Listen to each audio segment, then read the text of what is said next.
7 o'clock in St. Louis. You are listening to The Morning After, presented to you by Brown and Crouppen. Tim McKernan, Doug Vaughn, Martin Kilcoyne with you on the presentation. A gentleman by the name of Jackson Burkett is on the ones and twos, and we broadcast from the Stifel studios. Healthcare Evolution, sponsor of the 7 o'clock hour here on the program, and it's a program that welcomes you to participate in a wide variety of ways. Calling in, texting in, emailing in, opening up your YouTube app, and typing TMA STL and subscribing to the channel and talking it over with other Morning After listeners in the TMA STL chat. If you want to call their cup preview, the 101 ESPN chat. So, Doug, now you have this Lifetime Roofing lead. Okay. And it's not going to be easy because you have to choose between Lindy Ruff coming up short in a Game 7, yet again, Jackson's most attractive coach in the NHL, or Wemby. Oh, my. I'm going to say it's Game 7 of the hockey playoffs. How about you? I'm going to say 6-3-6 Montreal beating Buffalo in Game 7 overtime. Alex Newhook scoring the Game 7 winner 2 series in a row. It was a fun game to watch.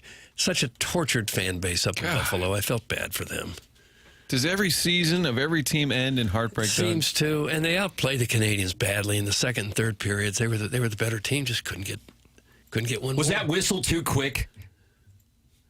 Which whistle? The one where Buffalo scored the go-ahead goal and they blew the whistle. Oh, I guess I didn't blow the whistle that. Too short. How about that? You hear that from Jackson? Yeah.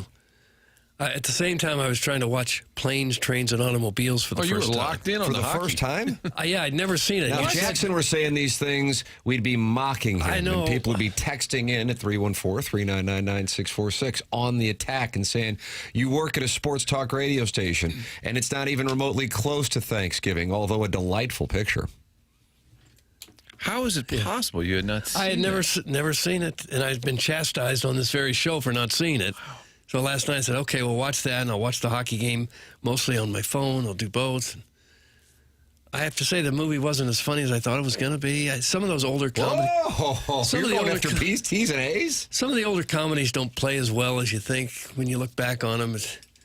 I don't know. Maybe I was expecting to be blown away, and I kind of wasn't. But I could see Steve Martin getting on your nerves a little bit. Maybe not being your cup of tea. No, I like Steve Martin. Okay. You like Del Griffith? Yeah, I just didn't think it was as funny as I was hoping it would be. Jackson, owner, proprietor of goodorbad.com. Pre-revenue? And it's pre-revenue, and Movie Boy is a host of a Planes, Trains, and Automobiles podcast that I was supposed to co-host, and I got cucked by Rafe Williams from the Riz Show, and I'm still pissed about it. All right. Yeah. I love Planes, Trains, and Automobiles. Do you? But it's also like, it's a Thanksgiving movie. I almost always watch it around Thanksgiving. Thanksgiving's one of my favorite holidays of the year. It's just barely a Thanksgiving movie. Well, I mean, the whole thing that's is when getting it home takes for Thanksgiving. place. But it's cold out. But then they try to get emotional at the end. Oh, my God, he's home, and there's his wife. And they didn't develop her character enough to think, oh, Is this that Nancy Travis? They cut out a lot of This is a So the deep idea dive. was that the original plot was that Steve Martin's wife thought he was cheating on her, and that's why he keeps calling, and she's like not receptive to his calls. And like when she finally sees him with Del Griffith, she's like, "Oh, he was telling the truth the whole time." But they cut out a lot of that. Well, I think I have to say I have a problem with that, because why wouldn't he be cheating with Del Griffith? Right. Well, he was. It was wrong. Yeah, They're in bed together. Thank and you. said, Spoiler alert. Yeah. My hands in a are way, two she pillows. was right. Yeah. If she said, is somebody in bed with you, he would have to have said yes. Yes. Yes. A burly gentleman. I am 27, and this is an awful take. I may have lost some respect for Doug. That's from the 314. Saying you didn't like a movie isn't a take. Go back and watch it again and tell me it's just a knee slapping. I love hilarious. it personally, it's but okay. Well, does it have to be a knee slapper to be a good movie? Well, it has to keep you laughing, and this one just didn't hit me. What about when he's smoking that cigarette, playing the mess around on the dashboard? Oh, delightful. I'd like to hear that as return music today. It's hanging out of his mouth. He eats a hot dog while smoking a cigarette. Yeah. It's about as good as it gets, man. John Candy makes you laugh. Yes, he does. He had some. What about when this is the cat's favorite scene, if I'm not mistaken? They walk into the hotel, And he says, meet my friend Neil Page. And he says, nice to meet you, Nick. The cat it couldn't be more delighted by that exchange. What about that? It's a fun road movie. Yeah. How old? When did it come out? 87. 87, Cardinals and Twins, and they had the wind blowing out when the Cardinals would be hitting, or the Twins would be hitting them in when the Cardinals would be hitting. I guess. They brought in Ken Daly, and they said he hasn't given up a home run to a left-handed hitter all season. Swing. Ken Herbeck. Boom. And a long one. Doug, what are you watching tonight? Meatballs? That'd be fun, Bill Murray. Maybe. I don't know that I've seen that whole thing either. It just seems to me that sometimes when I go back and watch comedies that are 30, 40 years old, they just don't seem as funny as they did at the time. Doug, did you at least like the scene at Hooterville Semi-Regional? Kind of funny how almost 40 years later it hasn't changed. Yeah. Other than there's somehow less flights available than in the late 80s. Doug, that's Al in Dadeville. That did hit home when Steve Martin had the rental car that wasn't there, and then he had to walk back across the runway, and he fell down over, it looked like Highway 70 maybe he was trying to cross. You get the scene with the secretary from Ferris Bueller? Mrs. Poole? Yeah, he was a real righteous dude. Oh, How about that? Charlie Sheen in the picture. I don't believe I saw Charlie Sheen. He's in Ferris Bueller's Ferris Day Off. Bueller's Day Off. Okay. That All was a right. launching pad for his career, wasn't it? I don't know. The great John Hughes doing Planes and Trains. You think it was his first not dramatic shift, but kind of had a little more emotion to it than just the others. Yeah, that were his movies always had sentiment, though. sentiment. Yeah. That good word. Good start today. 5 minutes in, and we're talking about movies made 40 years ago. Great sports show. Doug, that's Leave us alone. That's from the 314. Jackson had all the sound from Wemby and his response to watching SGA get that most valuable player trophy. I mean, 41 points, 24 rebounds. That was the lead, and you decided to lead with planes, trains, and automobiles. No, the hockey game, I thought. But you didn't watch it, and you didn't even see the most important play because you were watching Del Griffith and Neil Page fool around. And I think that was third base, candidly. Oh, I did not see the disputed goal. I watched most of the game on my phone. Some of it up on the TV, but then we switched to planes, trains, and automobiles. Cost me $3.99. Jackson, are you in an alliance with Doug because he's watching movies instead of the NHL? Oh, I love that. I watched both. I watched both. Martin, our popularity is never going to be higher. Wow. The heels become the faces, at least for a couple minutes. I love that. I think that's a great move. I would have kept the phone flipped over away. I would have been just totally locked in. All of that said, I think the lead, no offense to anyone else, but the lead, I believe, Lifetime Roofing. Here we is go. that Papers looks like he might have a job interview today. He looks well coiffed. He looks clean cut. He looks sharp. Is the bar so low for me that wearing No hat. pants, no hat, Pants. and Boys wearing pants. Where's a he shirt headed? without even a collar makes me think that I'm now leaving to get there. If I walked into any job interview in America looking like this, I wouldn't give myself the job. Grab the trash, son. Oh, I'm Yeah. sorry, you're here for the interview. No, your hair looks Oh, sharp. thank you. All I cleaned appreciate up. that. You got to keep seeing that lass who did it the last time. She's got it all figured out with you, huh? Yeah, the great clips. Library. All right. And you've kind of shaved a little bit, kind of cleaned yourself up a little. Yeah, I shave. You don't have that rugged woodsman look. That's we're gonna have to. Are you going to get a fade before you go to the lake? Yeah, duh. Just a touch up. Yeah. Because that not having the fade, that would keep me from the sweet success of sleeping with someone at the lake on Memorial Day weekend. No. Which, you know, it's like, which would you rather have, that or an MVP SGA? Would you say the lake is a melting pot of Midwestern bourgeois? I think that would be a very apt description. Oh, my goodness. I am appalled. I don't think that's necessarily a bad thing. I'm not using the term bourgeois as pejorative. I think I've always said, I'll say it again. I'll probably say it for the 10th time. I like a little Hoosier in my vacation. Oh, do you? Yeah. Well, you can get it there. No doubt. Again, live read. Yeah, YOLO. Get involved on the program. Call in. Are you mad at Doug for saying Planes, Trains, and Automobiles is the worst movie he's ever seen since Grown Ups 2? 314-974-0101. Callier and Thompson phone lines. Text it into the Air Comfort Service text inbox. 314-399-9646. And open up your YouTube app and subscribe to the program. It's the TMA STL YouTube channel, and you can talk it over in there with friends who have gathered, like Murphy, VR, Scorsy, the TMA Remote Lamp, DJ Patty Cakes, and Brad. He's in Weldon Springs, and, of course, the great Danny Rogers. They're all in there. Okay. They're all watching. They're all talking, and it's delightful. Tough one last night. Buffalo falls behind 2-0, and then they mount a Sunday charge. It looks like they've scored the go-ahead goal with about 9 minutes left in the game. The building's buzzing, and then it's waved off. And the question is, was it waved off too soon? And as Sean McDonough said, is this going to go into the same vault of tragic Buffalo sports history with Scott Norwood and Brett Hull's skate in the crease? Shh. They just can't catch a break. They just can't catch one. They were the better team through most of that game, especially the second and third periods. Was their NBA team any good, Doug? Didn't they have the No, not really. NBA for a second? Yeah.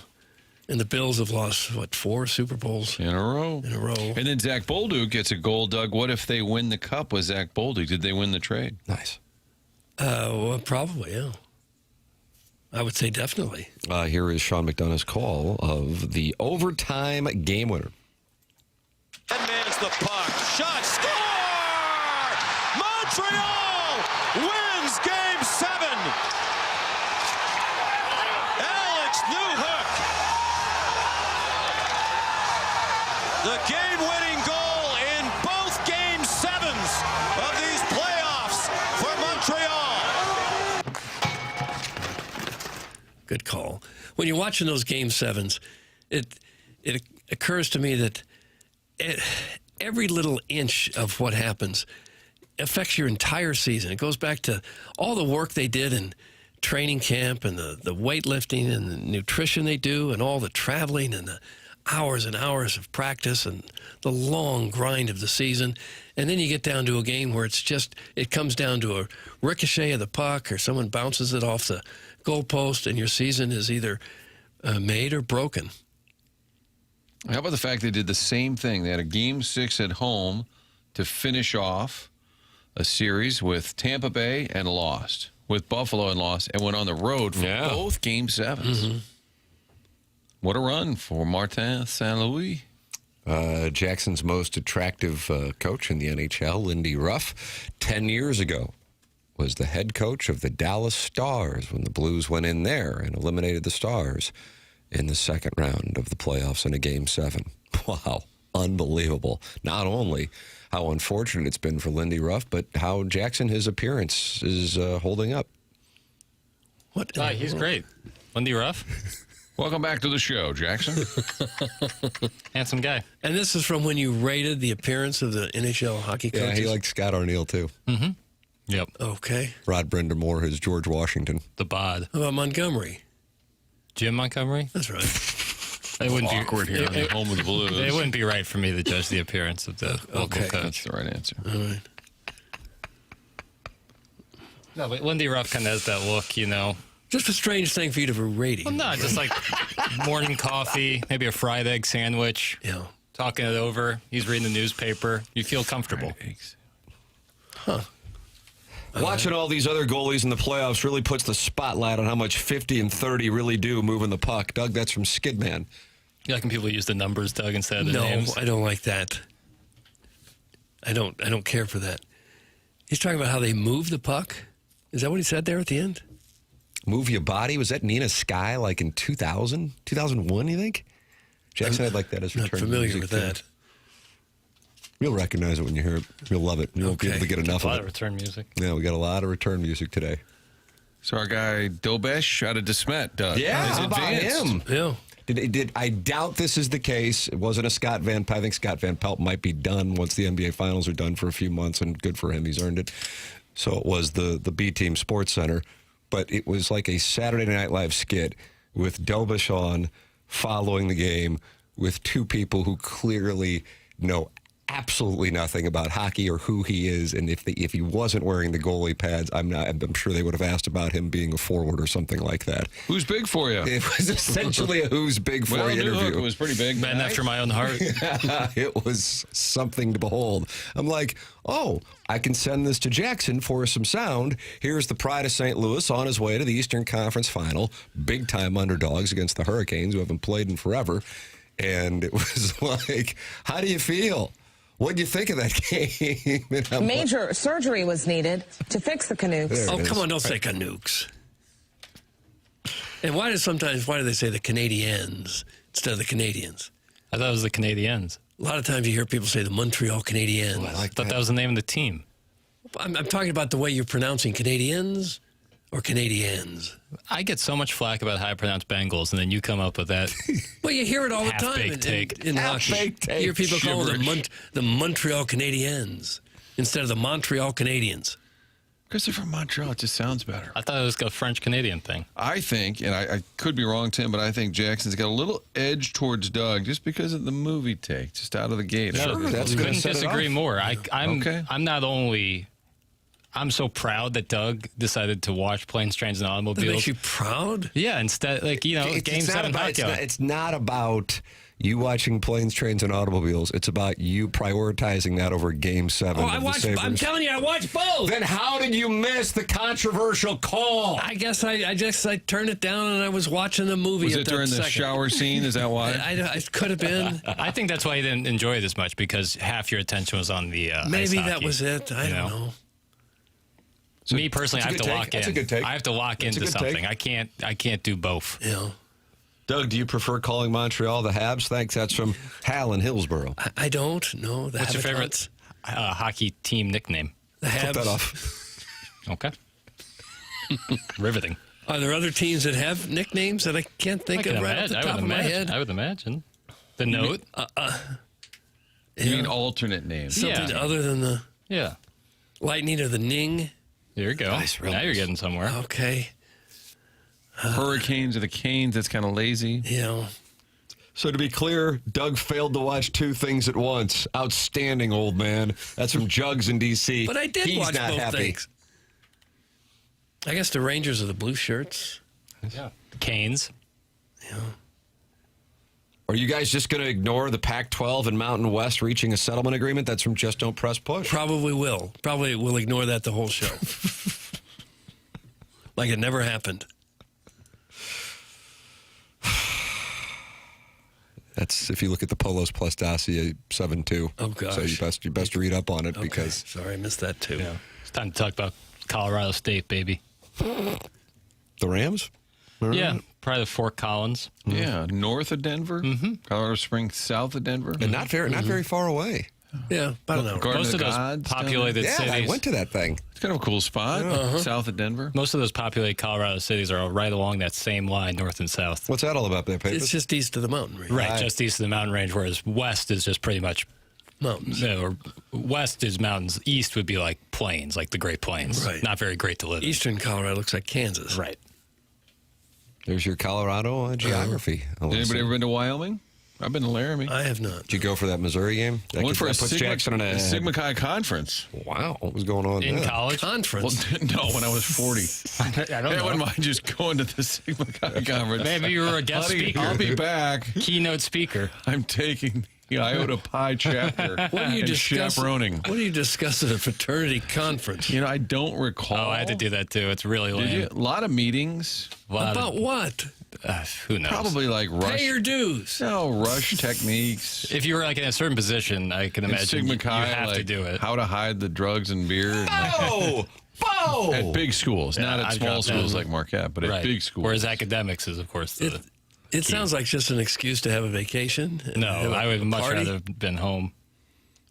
I was just glad I got to see Laramie, Wyoming, and then we went down to Boulder, Doug, and the Who was playing at Folsom Field, Oh, is and that we were right? like staying at Sigma Chi House for free, and we said, let's get some tickets. Oh, how about that? Saw the Who at Folsom Field, but in going to that conference, Doug, you just kind of learn how to be a better man. That's what it I was. guess that's what it is. I saw a trivia question yesterday. It said, what is the only state that doesn't have a city with at least 100,000 people in it? Alaska? No, it was Wyoming. That's why I brought it up. So that who was in the answer. Montana? Is Bozeman Wyoming. at 100? I think. I guess that's what the question was. Okay. Why did your question? Biggest cities in Montana. Okay, we'll talk about it. All right. This is what happens, Tim, when the Cardinals are off. I'm sorry to throw everything off kilter there. That's all right. I couldn't be any sorrier for what I did. Couldn't have been a better day for the Cardinals not to play. It was awful. Yeah, they wouldn't have been able to probably.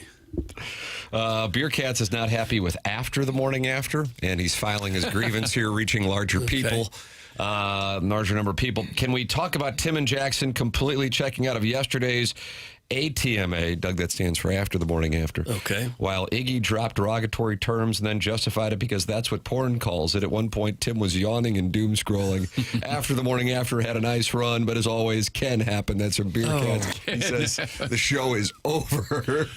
Well, And, I guess it was a 3-week run. Now, you were texting in. I sampled the show, and there was some tranny talk, and then Tim's rolling through all the sponsors, and I noticed opportunity. Nobody sponsored the tranny talk. Right. So it's right there on the table. If anybody wants to get on Who board. would be a possible sponsor for that? Where's my Joe Buck? Time to take a break. Jackson and I going silent and distancing ourselves just like we did yesterday, back-to-back days. 314-399-9646. What happened to Lisa Ann on the show? Can happen. Time to take a break. What happened after the morning after? Can happen. What happened to Joe that he felt the need to say that? It was during your guys' when you guys The did 1 that. week on the 1 Calf and week, Us. yeah. Yeah. I wonder what was time to take a break. Probably because like some A-list star Yeah. was on hold and you were like talking about God knows what. Yeah, exactly. Yeah, it was a nice week of presentations there. Yeah, I remember we had Wayne Gretzky on, and then the producer comes on our air and goes, "Hey, Alex Rodriguez is on hold." And you're sitting in the Calf and S studio. This is literally, it was unbelievable. 314-399-9646. You're welcome to call in as well at 314-974-0101, Collier and Thompson phone lines. And then you have the Michelob Ultra YouTube chat. That's where you can talk it over as well. It is all here on the morning after. Doug has selected Lifetime Roofing lead as the Buffalo Sabres falling in Game 7 to the Montreal Canadiens. Lifetime Roofing is online at lifetimeroofingstl.com, serving the St. Louis metro area since 2005. It's veteran and locally owned business, Dustin McClendon, and his team at Lifetime Roofing, St. Louis metro area only company, not a storm-chasing operation, not out-of-towners, and certainly not corporate. Their focus is the St. Louis area community only, not a franchise or PE-owned. It's locally owned and locally accountable. Award-winning and A-plus rated. Ask about their literal lifetime warranty on new roofs and James Hardy signing. Go to lifetimeroofingstl.com, lifetimeroofingstl.com, or call 314-800-0426. 24/7 availability. If you dealt with some roof damage from the storms yesterday, lifetimeroofingstl.com. This is TMA 101 ESPN.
Doug, how can you not picture John Candy enjoying a dart while driving Neil Page?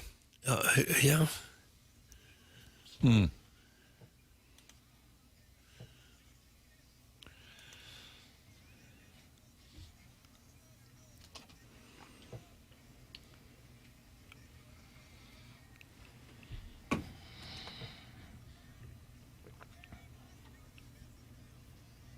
Now, what do you think of Planes, Trains, and Automobiles? Well, okay, it was a good song, fun little scene. I'd give it a B. That's not bad for a movie that's 40 years old. Yeah. Doug selected for the Lifetime Roofing lead the Sabres and Canadiens. But Sharon's Ladue Pool Boys says Spurs beat OKC. That's the lead story. But right below that is Baldwin Bob, who said 7:22 a.m. And we finally hear something about a Game 7 NHL game last night. Absolutely brutal start to the morning for you guys. This is awful. Leave us alone. That's Baldwin Bob. But You want fucko? You want some?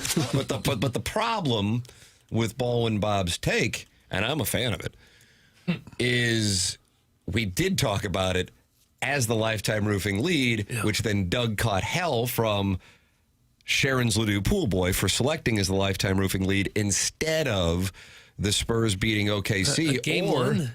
But Wemby. What a response to seeing SGA get the MVP trophy. I mean, this guy, are we going to see a last dance on the Spurs in 30 years where he's looking at an iPad or whatever device it is and saying, I took that personally? What about that?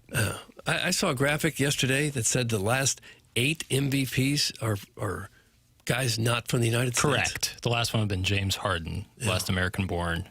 MVP. Correct.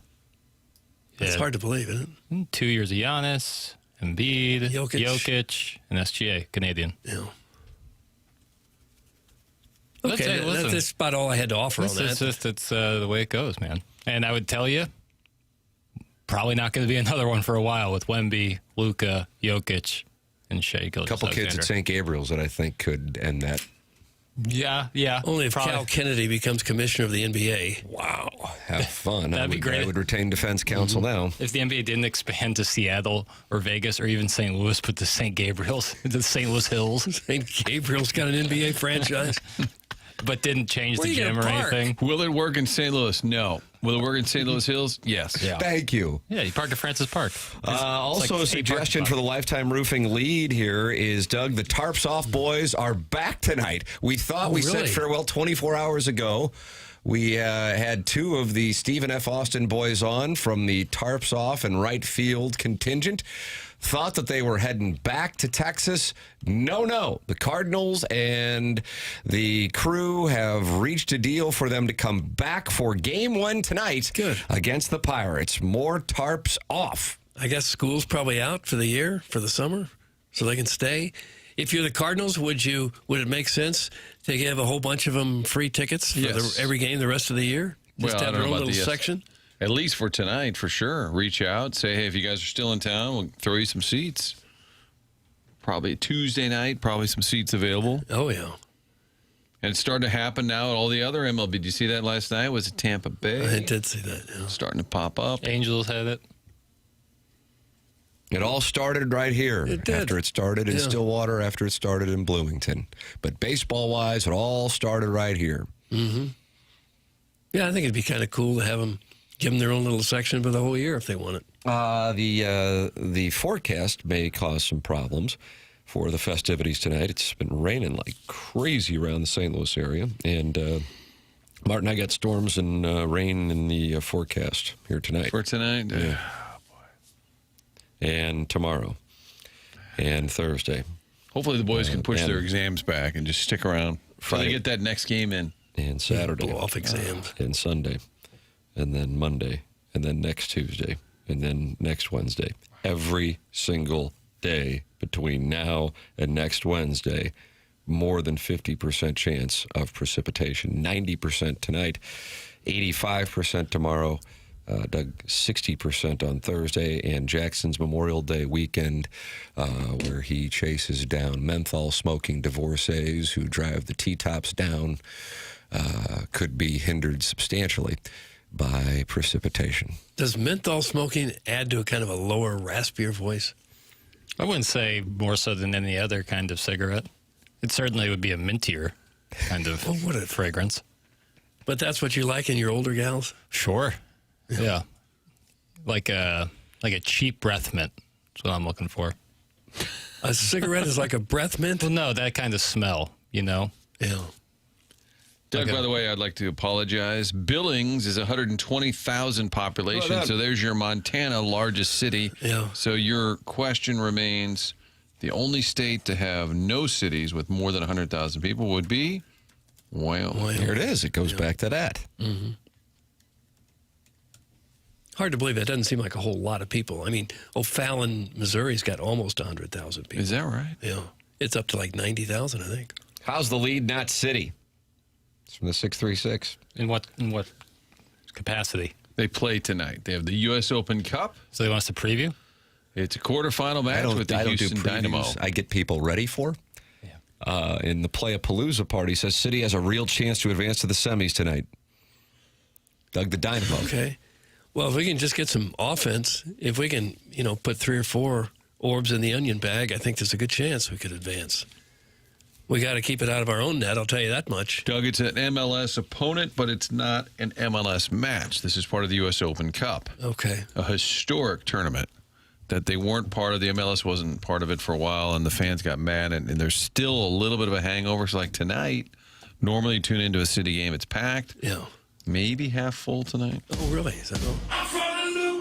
Some kind of weird hangover especially the fans are mad about. I don't get it. What are the fans mad about? Because they weren't in the U.S. Open Cup a few years ago, but it was MLS's decision. So there's this weird kind of... So there's a protest? Well, there was. No, a couple of years ago. Well, I remember that, but I didn't know now with the team in the position they're in. Right. I think people are trying to figure out what is the disconnect, because when they play, typically the building is full. But for the U.S. Open Cup matches, it has not been the case. And the only theory is maybe there's still some people sitting it out because of the fact they weren't in the U.S. Open Cup a few years ago. There was that little protest. Tickets are $10.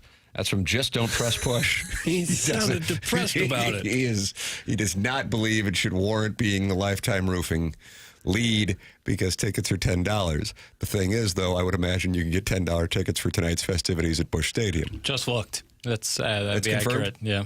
For both of them? Both of them? Like combined? No. For the... like a bundle. 10 for the Cardinals, 10 for City. Let me see what City's charging. Tim just said $10. Well, that's what the texters You said. don't read the text as if it's the Bible, Jackson? Yeah. Sometimes. Depends on the preacher. All right, let's see. Joey Vitale's Orange Scully said, that's no more, Marty. Hey, like No, that. what does that mean? We need more information. What does that mean? I guess he means there's not a protest anymore. My point is, why wouldn't it be selling out? It's the soccer team that's still very popular. Building's still really popular, but for these games, they don't sell a lot of tickets. Perhaps it has to do with season ticket sales. Your season ticket might not get you into this I'm one. only seeing really one ticket available, and it's $38. For the Cardinal game? No, sir. One ticket available? That's what I'm seeing on game time. One left in the whole stadium. That's what I'm seeing on game time. I don't think that's accurate. Yeah, okay. Well, That's what I'm seeing. That's what I'm seeing. Call in. wow. That's what I'm seeing. I'm seeing one ticket available. One It's ticket 30 in the whole building. No, but that's what's There's open right one now. It's ticket in the whole- $38. Listen, you Better hurry. fire it up, Ticketmaster, and you take a look. Better hurry. There's one seat left. Well, hopefully. Joey Vitale's Orange Scully said season ticket holders have to buy tickets for the Open Cup. It's midweek, kids in school, and it's a Starman. Yeah. Okay, but if season ticket holders had to buy it, then you would sell more. Had to buy, I think, means that if you want to go, you have to buy them. They're not included. Made them available. Not necessarily you have, buy them or lose your seats. Cost extra to go. Right. So if you've gone to all the games and here's a midweek game, But that's blow it off. But that's where the soccer star fan who's been wanting to get into the building, you would think this is their chance. That's why there's only one ticket left. And that Bosnian game that's coming up, that's a World Cup tune-up. That one is selling well. But whatever. Oh, yeah, we'll see. There it is, Tim. There's your soccer breakdown. Let's see if that delights Play-A-Palooza party, Doug, and the breakdown of tonight's festivities. Carlos Spicy Wiener, not happy that we're discussing it. No one cares about soccer. It's a tournament where they debate whether to try or not. Oh, we suck in the real games? Let's effing go, boys. That's from Carlos Spicy Wiener. Okay. Guys, you're missing the talk about the real Spurs game today. That's the one with Chelsea. Doug, it's the relegation match for the Tottenham Hotspur. Yeah, I believe they're playing that at Stamford Bridge in London. Whoa. Show prep season. Chelsea's a minus 105. Oh, are you thinking Not that about I'm reading taking this Chelsea? right now at the computer. No, I know that. Wow. Now, why would that be a big game? Relegation. If West Ham is to win and Spurs are to lose, it could drop into the relegation zone. I believe they have one more game after this, though. Okay. Yeah, they do. And that would affect you how? It wouldn't affect me, but it would certainly affect Tottenham Hotspur ownership, who've poured like $1 billion into that team to get relegated. Okay. So you're rooting for the people who spent all the money to get sent down, or you're rooting again? I have no real rooting interest. Right. Tottenham's not really a team I root for. Who's your team, Papers? Kind of like Crystal Palace. Kind of a homegrown London club. How do you pick a team in the English Premier League? You to root don't. for? You just kind of based on players and year by year. I can't say I really even watch that much at all. Yeah. So, but I kind of like Palace. Oh, do you? Yeah, they're kind Just of the fun. name, probably. No, kind of their culture. Culture. How's their culture any different? Oh, it's not like one of these like massive teams. That sounded like soccer word salad. I like the team's culture. Well, especially in the Premier League, a lot of foreign money comes in on these big teams, and it kind of gets corporatized. But Crystal Palace kind of has the feeling of like a homegrown club. Oh, does it? South Sounds like London. a restaurant. It does, doesn't it? Right next to the White Castles, Crystal Palace. Oh, yeah. White Palace, was that with James Spader and Susan Sarandon? It was in Dogtown. Am I right on that? Was that like 92, you think? They shot it right by the Doggies stadium there. That restaurant is still there. I think it's really? called White Palace, isn't it? What about the White Shadow TV show? Wow. Huh. Basketball show. Mm-hmm. Ken, what was the guy's name? Ken Howard. Yeah. Salami, Goldstein, Hayward, Coolidge, Jackson. Did he get shot robbing the liquor store? Is that what was that Jackson? I've never seen the White Shadow. You would like it. I think I would. My 14U team is playing in Cincy this weekend, and we are going to the Cardinal game Saturday night. We are bringing Tarps off to Cincinnati, baby. That's from ball coach Steve on TikTok. Doug. Okay. He's a baseball coach who also gives you tips on the TikToks. Okay. And he's going to tell his baseball team to not wear shirts tonight. Right. Okay. Well, Cincinnati will be a fun little road trip for him. Not sure what's worse, soccer talk, golf talk, or doughy Hoosiers with strategic beards loudly blasting Morgan Wallen from their F-250 while you're trying to pump gas in peace. Doug, that's from the Crestwood Coyote. Nobody Very really wants to descriptive. struggle when they pump gas, do you? You just want peace? Yeah, when you're holding all that gasoline's coming out, you better hope you got peace. Who the hell cares who gets relegated? What the hell even is relegated? Stop talking about soccer, morons! Doug, that's from the Marquette pisser. Well, you seem open to the conversation. Relegation in American sports would be awesome. Unless you own the team. Right. It will never happen. And what if you had a team in waiting? Like Nashville had a minor league baseball team that was really good, and if the Pirates didn't cut it, the next year you're out. It would be Nashville's in. incredible. It would be incredible. Maybe raise the stakes a little bit. Marlins, careful up there in Portland. They're gunning for your spot. Yeah, it'd be sweet. And you just bounce them. I would love it as well. Realistically, won't be happening, no. but I would love it as well. How could you continue to pay the salaries of these players Right, you if they're could playing in the minor leagues? You have to start doing it at the beginning of the leagues in like the 1800s for this to be a thing. Yeah. I don't care what you guys are talking about as long as I can hear your voices and feel excited in my bathing suit area. Doug, that's from Richard Toast. The bathing suit area really creeps me out. It could cover quite a large spot. Yeah. Or a tiny one. We're not going to shame anybody. Speaking of Doug's jockstrap, I'm getting real tired of Marvin. So condescending to Jackson. Lay off, big fella. Marvin. I think the papers army is building. You got to be careful. You poke papers, people are activated. Which car best tells you that this person peaked in high school? I think it's the Jeep. That's from Dora's Diaper. Oh, yeah, Dora had to wear a diaper there for a while. So if you drive a Jeep, you peaked in high school? Is that what Dora's Diaper is saying? I don't know. In my day, it was a Camaro or a Firebird. And a Trans Am was a Firebird, Doug? Yeah. It's kind of like if you couldn't afford a Corvette, you'd get that. Burt Reynolds, Trans Am? Mm-hmm. That was a peaky in high school. Smoking the Bandit, good or bad? Isn't that just basically Burt Reynolds driving around for a while? With Jerry Reed singing his heart out. My favorite Burt is always Longest Yard. Yeah, that was a good one. Norm Macdonald doing Burt, just chewing gum like crazy. Yeah. What about when he got sideways with the host of Double Dare, Mark Summers, on The Tonight Show, Doug? Remember that? Oh, what a moment Is that when they're was. throwing coffee back and forth at each other and they slap the hell out of each other? Yeah, they were scrapping. Kind of. Burt Reynolds famously did not get along with a lot of people. Really? Very cantankerous. Yeah. Oh. And And he got in a fight with the host of Nickelodeon's Double Dare on The Tonight Show. Yeah. Like a physical exchange along with intense insults. Very odd. Yeah, William H. Macy once said on Boogie Nights that he made some crack about Burt Reynolds' career and he saw his life flash before his eyes. I think he beat the hell out of Thomas Jane or something. Really weird. Was he sensitive to the fact people thought he wasn't a great actor? Is that kind of at the heart of it? I just think he was like at that point in his life, especially in '97, really just kind of tired of the fame.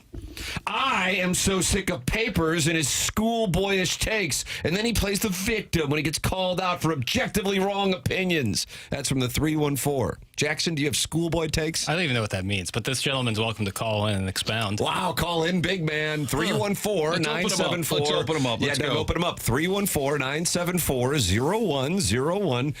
This person does not have a text inbox name, but he is tired of schoolboy Jackson. And he is welcome to call in to the Callier and Thompson phone lines. That's 314-974-0101. Doug, tell the people about this Callier and Thompson. Well, this is where you go if you are really serious about a rehab. Maybe your kitchen or your bathroom looking dated.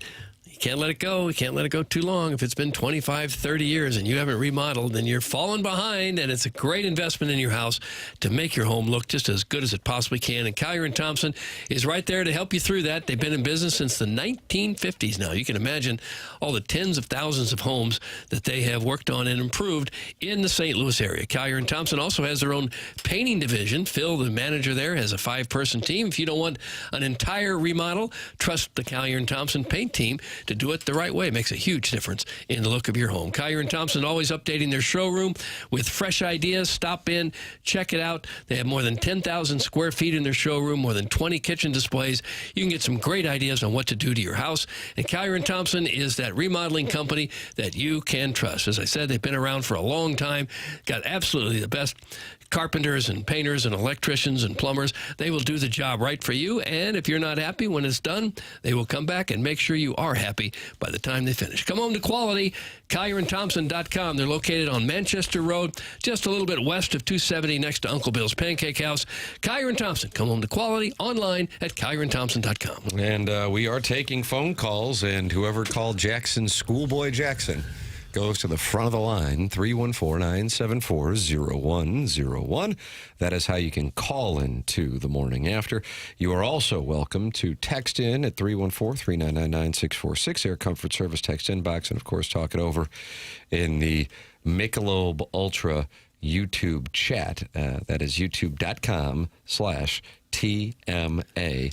STL. Tim McKernan, Doug Vaughn, Martin Kilcoyne, Little Jackie Papers, now doing business as Schoolboy Jackson, here on the Morning After 101 ESPN from the Stifel Studios.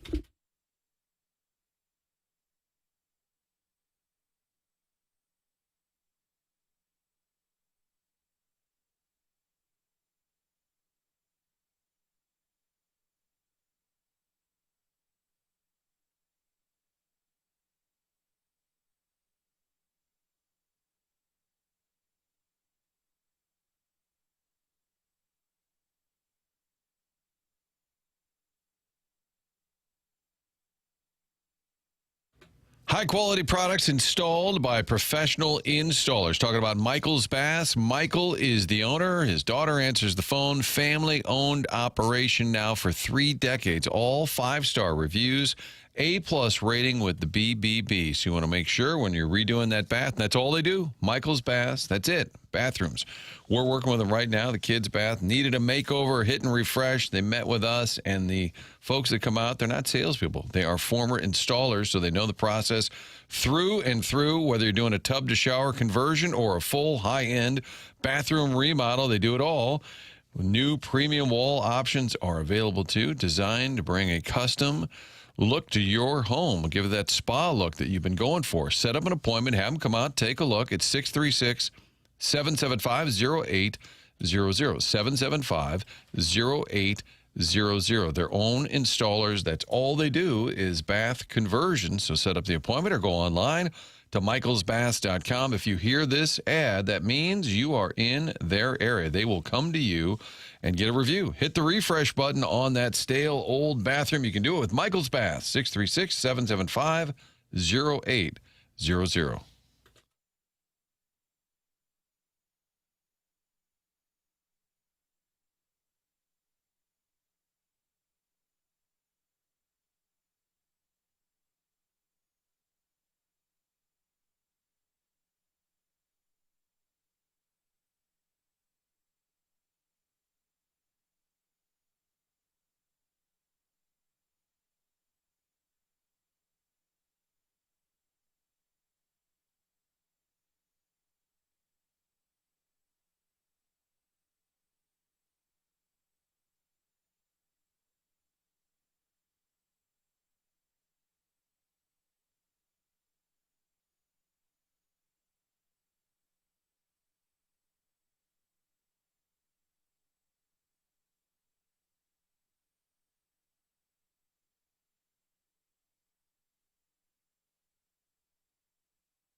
This is Jackson with a SportsCenter update. That's brought to you by Universal Windows Direct. Cardinals back in action this evening as they take on the Pittsburgh Pirates. It's going to be a 6:45 p.m. first pitch with Matthew Liberatore toeing the slab for the Redbirds. That was another SportsCenter update brought to you by Universal Windows Direct. You'll be saying, I love my windows.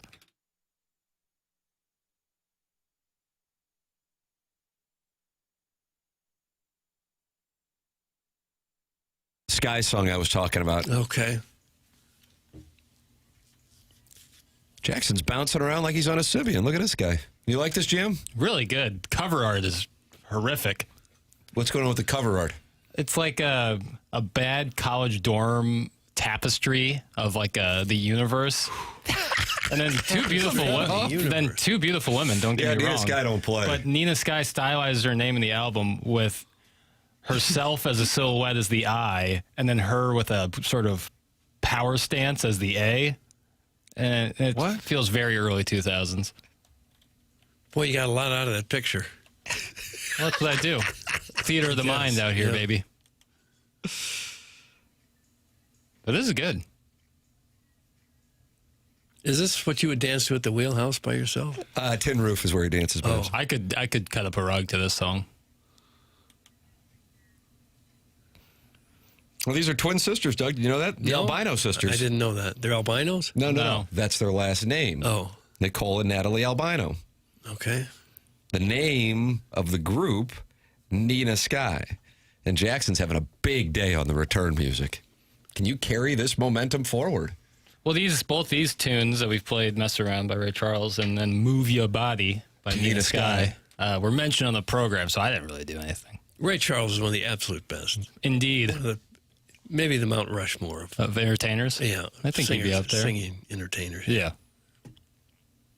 What's your Mount Rushmore? Of Ray Charles songs? No, sir. Of singing entertainers. I guess Sinatra would have to be on there. And maybe Elvis and Michael Jackson. Well, no, they just left out. And then Nina Sky? You just left out Ray Charles. Oh, Ray Charles, Sinatra, Elvis, and Michael Jackson. Okay. R.I.P. Wheelhouse. That's from Percy Blumpkin. Oh. Yeah, walked by it on our way to the ball game on Sunday afternoon. My wife said, hard to believe. And I said, you better believe that, sister. Pour one out? Believe that, sister. Yeah, I was drinking some St. Ides, as a matter of fact. Watch this. ST period, crooked letter I, St. Ides. Oh, God, that is so cool.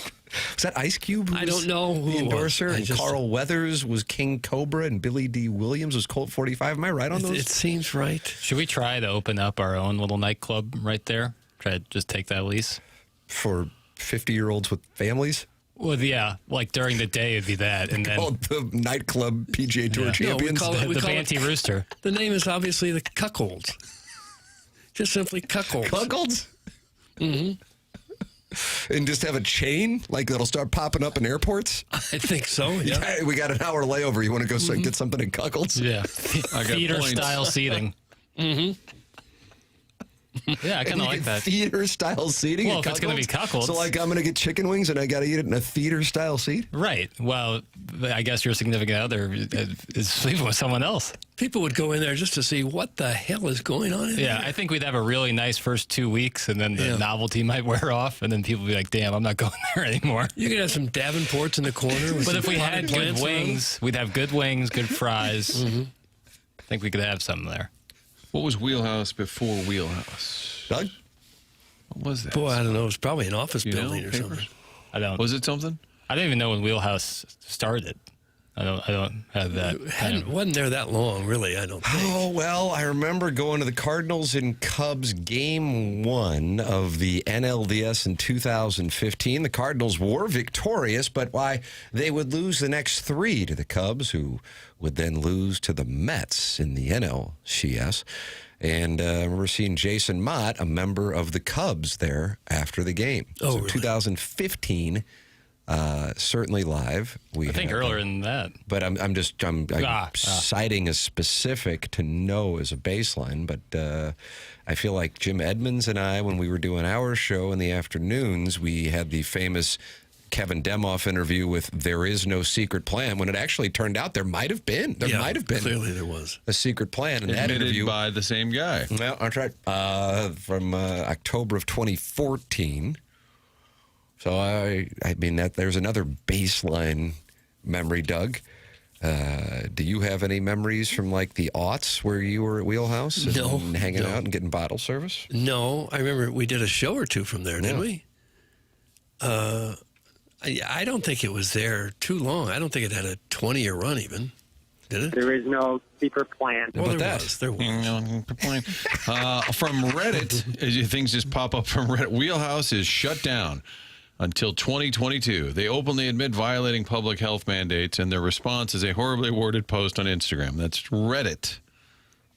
Yeah, when but it was it closed this year. After more New Year's recent Eve. than that. Yeah. Didn't they have a shooting right outside of there too that I don't know. caused some issues? Obviously. I'm not sure. Guys, wasn't it Jay Bucks? That's from Uncle Wally's Plastic No, Ear. that's the tin roof. Yeah, down where Jackson was accused of dancing by himself following Cardinal game. Really good buffalo chicken dip there. Beautiful building. Yeah. I've been there a few times. By yourself dancing. No, despite conjecture. Would you be a regular at Cuckold's? Well, yeah, if I would hope to be, front of house. Roboski's was the best ballpark bar. What's the story there? Yeah. That's from the Pirates beat writer. He would love to come to town and go to Roboski's, famously with the restroom mirrors. Yeah, there was a time when that was a happening 2006. place. Yeah. And that was the parking lot, kind of across the street from patios, kind of Yeah, right. kind of buried deep where they Massive parking lot, right? Where they had like the horse carriage. Sure. Folks would store their horses back there. Sure. I remember Giant hearing about warehouse. it, but I knew I could never go there because I wasn't 21. It was a happening place there for a while.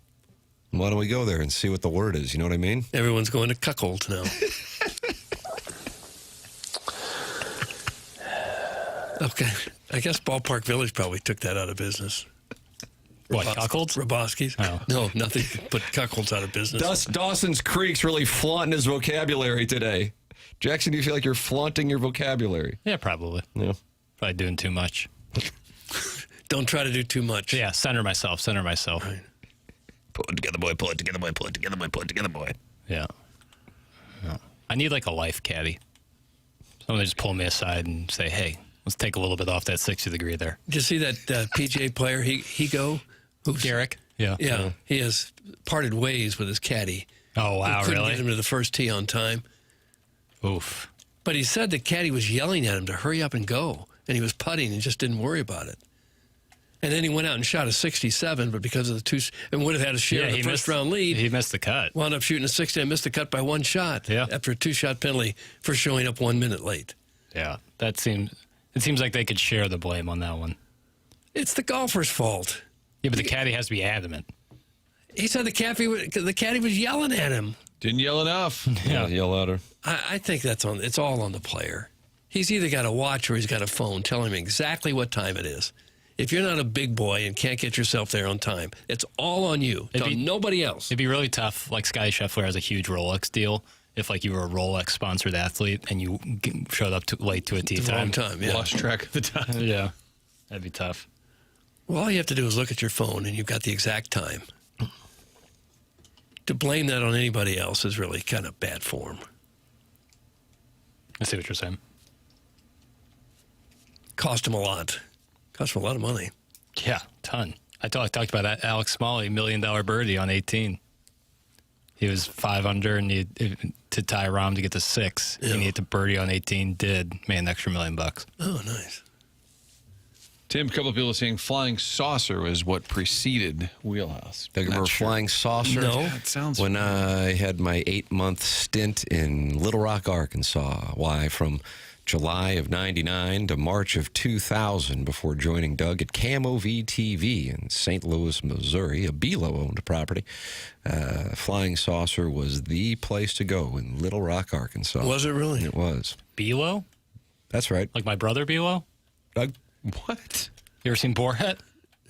Yeah, but it's been a minute. You should you talk about Game 7 watching. You should be watching Borat on Game 7. Instead of Game 7. Yes. Now, did flying saucers have kind of an outer space theme to it? Jackson? Had a lot of beer selections. I remember that. There was the Del Taco that was inside that flying saucer looking It's called thing. Flying Saucer Draft, so maybe that's a hint that they specialize in. Doug, Flying Saucer's now the Midwestern. That's from the 314. Is it? No, that's what has the good See, I buffalo think- chicken dip.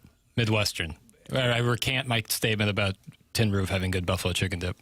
And I think Wheelhouse was further down, flying. The one that faces the Metrolink right there, that was flying with the little outside courtyard. Wheelhouse faces that Metrolink thing. Well, maybe it's all the same. What do I know? The one by the Stan Musial statue? That you can sort of see from Right. their courtyard? Yeah. That was Wheelhouse? That's Tin Roof. Oh, No, that's not. Oh, God. Never mind. it's Chairman's like frustrated. Chairman and just- his glasses are crooked over there. I feel he's bad. broken. How are they? He just sighed. The notably. Westin Hotel is right across the street Well, from that's the on the Stan other side. Musial. Yes, that's true. There's not a bar right across the street from the Stan Musial statue, is there? Just Across down would the be the street. Right across the street from the Stan Musial statue is the Westin Hotel. Yeah, right. That's right there. I'm talking about a little bit down the road. Well, usually when you say somebody's gonna across call the in and street, you correct mean us. right across the They're street. calling in. People are furious. You can call in and Chairman express. just went, 314-974-0101. That's how you can call in to this program. That's the Collier and Thompson phone lines. Then you can text in, which many are doing at 314-399-9646. Open up your YouTube app, type TMA STL, and now you're participating in the Michelob Ultra YouTube chat with 254 friends. Iggy is in there getting ready for the show, and he says he did Cardinal post game from the VIP section at Hungo's. Oh, yeah, I think I remember from the something about VIP that. section. And he also says the phones aren't working in that studio. Scoresy. I got to get this rant off my chest here, then we'll get to some calls. Okay. By the way, Chairman Kurt texted me. He's the one sitting 4 feet behind me. That Wheelhouse, it was just in that couples station, but it was nothing prior to that. And then down the road there, where that flying saucer, that's the, what's the place you just said? Tin Roof? No. Midwestern? Midwestern. Okay. Oh, cool. It's the part of the show where the olds talk about where things were located around town. Figure it out, dog! Oh. That's from the Afton Altar Boy. Those are one of my favorite segments. Where were things? Can you put that on the dossier? Where were things? Doug, it's 8:05 in St. Louis. And the time check brought to you by Clarkson Jewelers. Larry Nickel is going to update you on what took place in professional wrestling coming up on this Polos Plus dossier. And you'll be set straight here. I finished that Hulk Hogan documentary that's recommended. Jackson, have you had a chance to watch that? Yes, sir. Recommended viewing. So we'll talk that over with the great Larry Nickel. If you are frustrated by where things used to be, 314-974-0101. You can express it that way, or you can email in about it for the Design Air Heating and Cooling email today. Design Air online at designairservice.com. That's Seth Goldcamp and his team, the longest-running sponsor on The Morning After, going back more than a decade.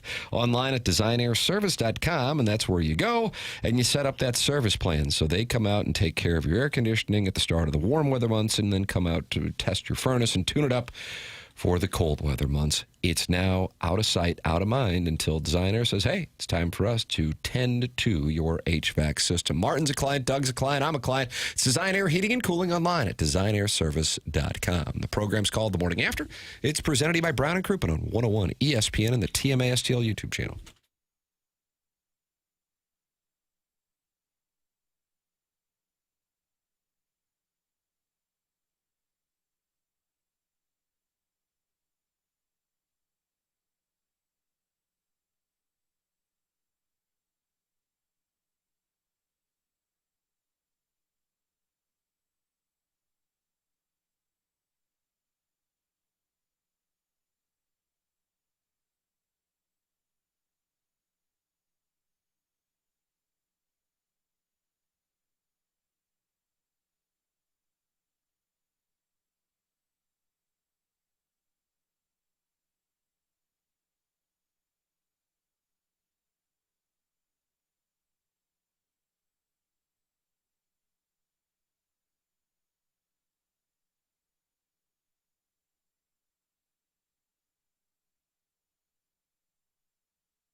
think it's Lainey Wilson's birthday? Think that's what's going on here? Oh, is it? Tis. Okay. What do you think on that, She's Doug? probably, I'd say it's maybe 29. Over bankroll in the middle. Anybody want it? Anybody want it? Well, I'm just guessing. I understand, but I'm trying to induce some action. Okay. I know, so I have to recuse. Martin, I want to have put your no bankroll in idea. the middle of the I pot? have no idea. I might, 35. I think 35's live. Today is the 34th birthday of Lainey Wilson. So she must have become a big star in her late 20s. She wasn't an early 20s. This song, according to Apple Music, came out in 2022. So that would seem to be accurate, though. Yeah. Jackson, who is your Mount Rushmore of female country artists, May of 2026? Bill. I guess Lainey Wilson. Yeah. Is Casey Musgraves considered country? I think so, think but I'm so. not comfortable with Then- her messaging for my kids. Then she's the George Washington. What? She's great. I love What does that Casey all that Musgraves. mean? I like Casey Musgraves a lot. Oh. Then I guess Lainey Wilson, Ella Langley. She's the Is big she one country? now. She Yeah. certainly has that twang. Yes. Doug, she just won the ACMs on Sunday night. Unbelievable. And just to rile up guys like Eric in the Central West End, I'll put Beyonce. Oh, gosh. It's not a country act. Yeah. This guy's poking a Yeah, beehive. you got him with that one. Put that cigarette in the ashtray and let it burn out. Your thoughts on Jackson's Mount Rushmore? Feel great about it. 399-9646. Air Comfort Service text inbox. Of course, then you also have the Michelob Ultra YouTube chat where friends gather and talk it over throughout the course of the presentation. And you can call in like Larry Nickel did on the Callier and Thompson phone lines. Doug, it's time to be recapped with the great Larry Nickel. Good morning, Larry.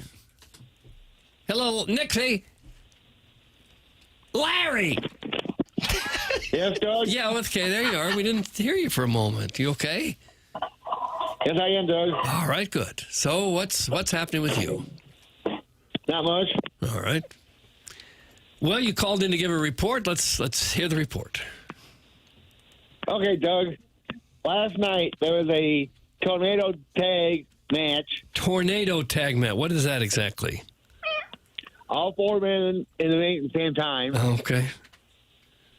And it was between El Grande Americano and his band of many men against the OG El Grande Americano and his many bench.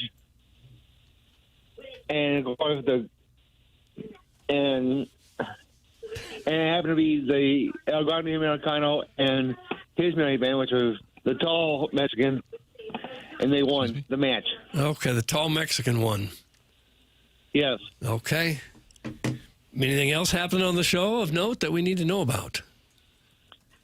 Yeah, there was supposed to be an open challenge with Olafemi, but apparently Brock Lesnar came back and beat up Olafemi after what happened at WrestleMania. He beat up who now? What's that name? Olafemi. Olazabal? Oh, yeah. What did he win in Jose Maria 99? Olazabal? He won in 1999, right? Oh, he went right from the golf course to the squared circle? No, it's Olafemi. Oba Femi. Okay. Yes. What about Wemby? Yeah. You see that 3 last night? Logo season, No, I didn't. Okay. So those are the two big matches, huh? Yes. Okay. No, there was one more. There was one more. All right. Anything interesting Yeah. happened? Yeah, there was a women's tag team title match between the Judgment Days, Raquel Rodriguez and Roxanne Perez against Paige and WWE Hall of Famer Brie Bella, who I have an interview with her twin sister Nikki. Okay. This is what happens when And the Cardinals Paige- can't hit. What do you mean the Cardinals can't hit? Well, it was just a drop. I just said that a long time ago. Keep going. And anyway, Paige and Brie Bella won the match and retained the tag titles. Okay. All right, then. And that's all I have for now. That's all you got. Okay. Well, Larry, have you watched the Hulk Hogan 4-part series on Netflix. Wonderful, wonderful presentation. Not yet. Man, I think you'll enjoy it. Yes, I will. What about planes, trains, and automobiles? Doug watched that last night while watching the Sabres Canadiens. Why weren't you watching wrestling, Doug? You missed it for the past 4 years, 40 years? Well, pretty much the last 40 give or years take. or so I've missed it, so I'm not really up to date on that.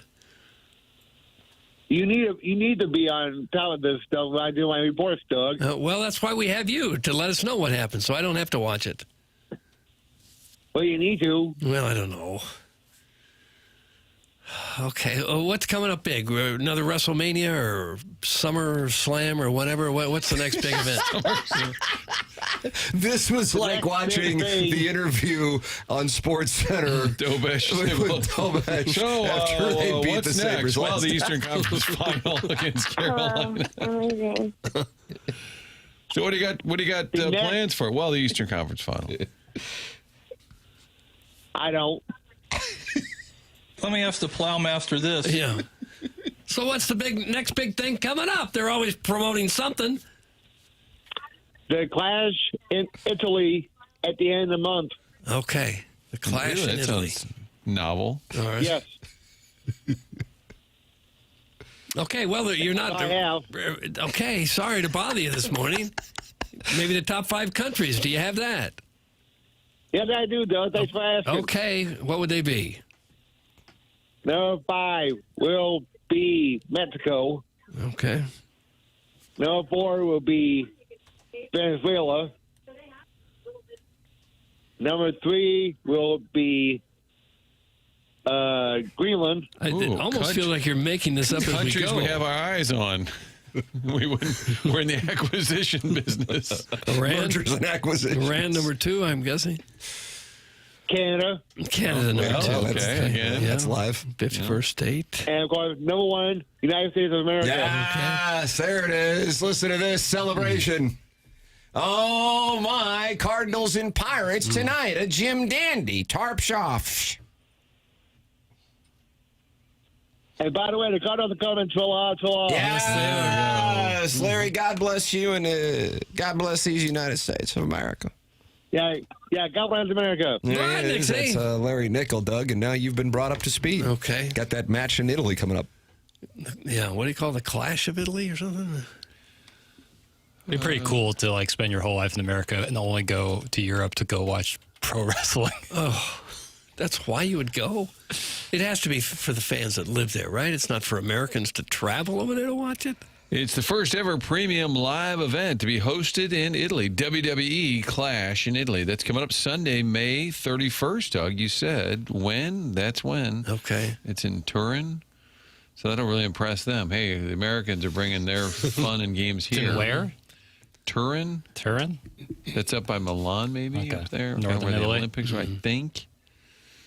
Oh, they'll be really impressed. This segment really classes up Doug's sleazy takes. That's from Eagle Maniac. So loves the Philadelphia Eagles, and Doug has sleazy takes. Huh? You never know. No, you know what? you don't. You never know. We welcome everybody, though. This is the Well, statute that of happened when we liberty. opened the phone lines. Larry called in. That's right. 314-974-0101. Callier and Thompson phone lines. Text in. Air Comfort Service text inbox. 314-399-9646. And then, of course, you are welcome to email in for our Design Air Heating and Cooling email today. Martin, you know about that Seth Gold Camp, don't you? I do love Design Air. Work with those folks. They get into your home. They can get things fixed. And if it's time to replace that HVAC unit, they walk you through the process. Here's all the different options. Okay, here's what this one does. There's so many advancements in technology, and Seth Goldcamp's entire team, great at explaining it to you, and then the installation process real simple, and then they'll follow that up to make sure you're happy with the product. That's what it's all about, customer service. That's why Seth's family has been doing this for more than a century at this point, making sure you're comfortable year-round. Summer will be hitting here soon. Make sure the air conditioning unit is working properly. Always a good idea to get a little tune-up. Even better, just sign up for a maintenance plan. That way you are covered year-round. That's the best thing to do before things just go kaput in the middle of the night when it's 100 degrees out. Make sure you are taking care of year-round. Get signed up for that maintenance plan at designairservice.com. That way you are aligned with the best in the business and the longest running sponsor of TMA, fourth generation owned, family owned and operated business. He said owned twice. It's designerservice.com. There it is. It is the Morning After, presented to you by Brown and Crouppen on 101 ESPN and the TMA STL YouTube channel. Tim McKernan, Doug Vaughn, Martin Kilcoyne with you on the program. Jackson Burkett is on the ones and twos. It's a program that welcomes you to email in for that Design Air Heating and Cooling email today. Coming up in the Mark Hanna Evergreen Wealth Strategies 9 o'clock hour at 9:45. That's on the Polos Plus dossier. In addition to the following, we've got ourselves the Cardinals getting praise both nationally and the tarps off from a former player who at one time wanted to light our picnic table on fire with jet fuel when we were down there doing the program at spring training. Why, look, the worm has turned. We'll have that for you coming up. It's TMA 101 ESPN.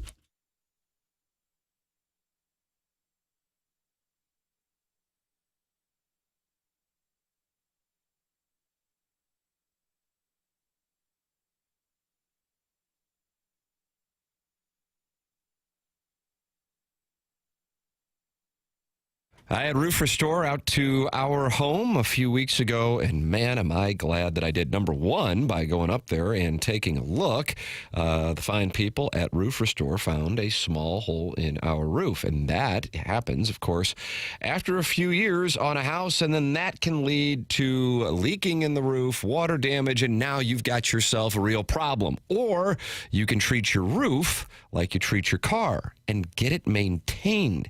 Get it serviced. That's what Roof Restore does. Online at notanewroof.com or by calling 314-279-ROOF. Roof Restore, a locally owned business with decades of experience in the roofing business. And Roof Restore treats and maintains existing asphalt shingled roofs, adding up to 15 years to the life of your existing roof at a tiny fraction of the cost of replacement. It's Roof Restore, 314-279-ROOF or online at notanewroof.com.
Doug, Casey Musgraves on Jackson's Mount Rushmore of female country artists in May of 2026.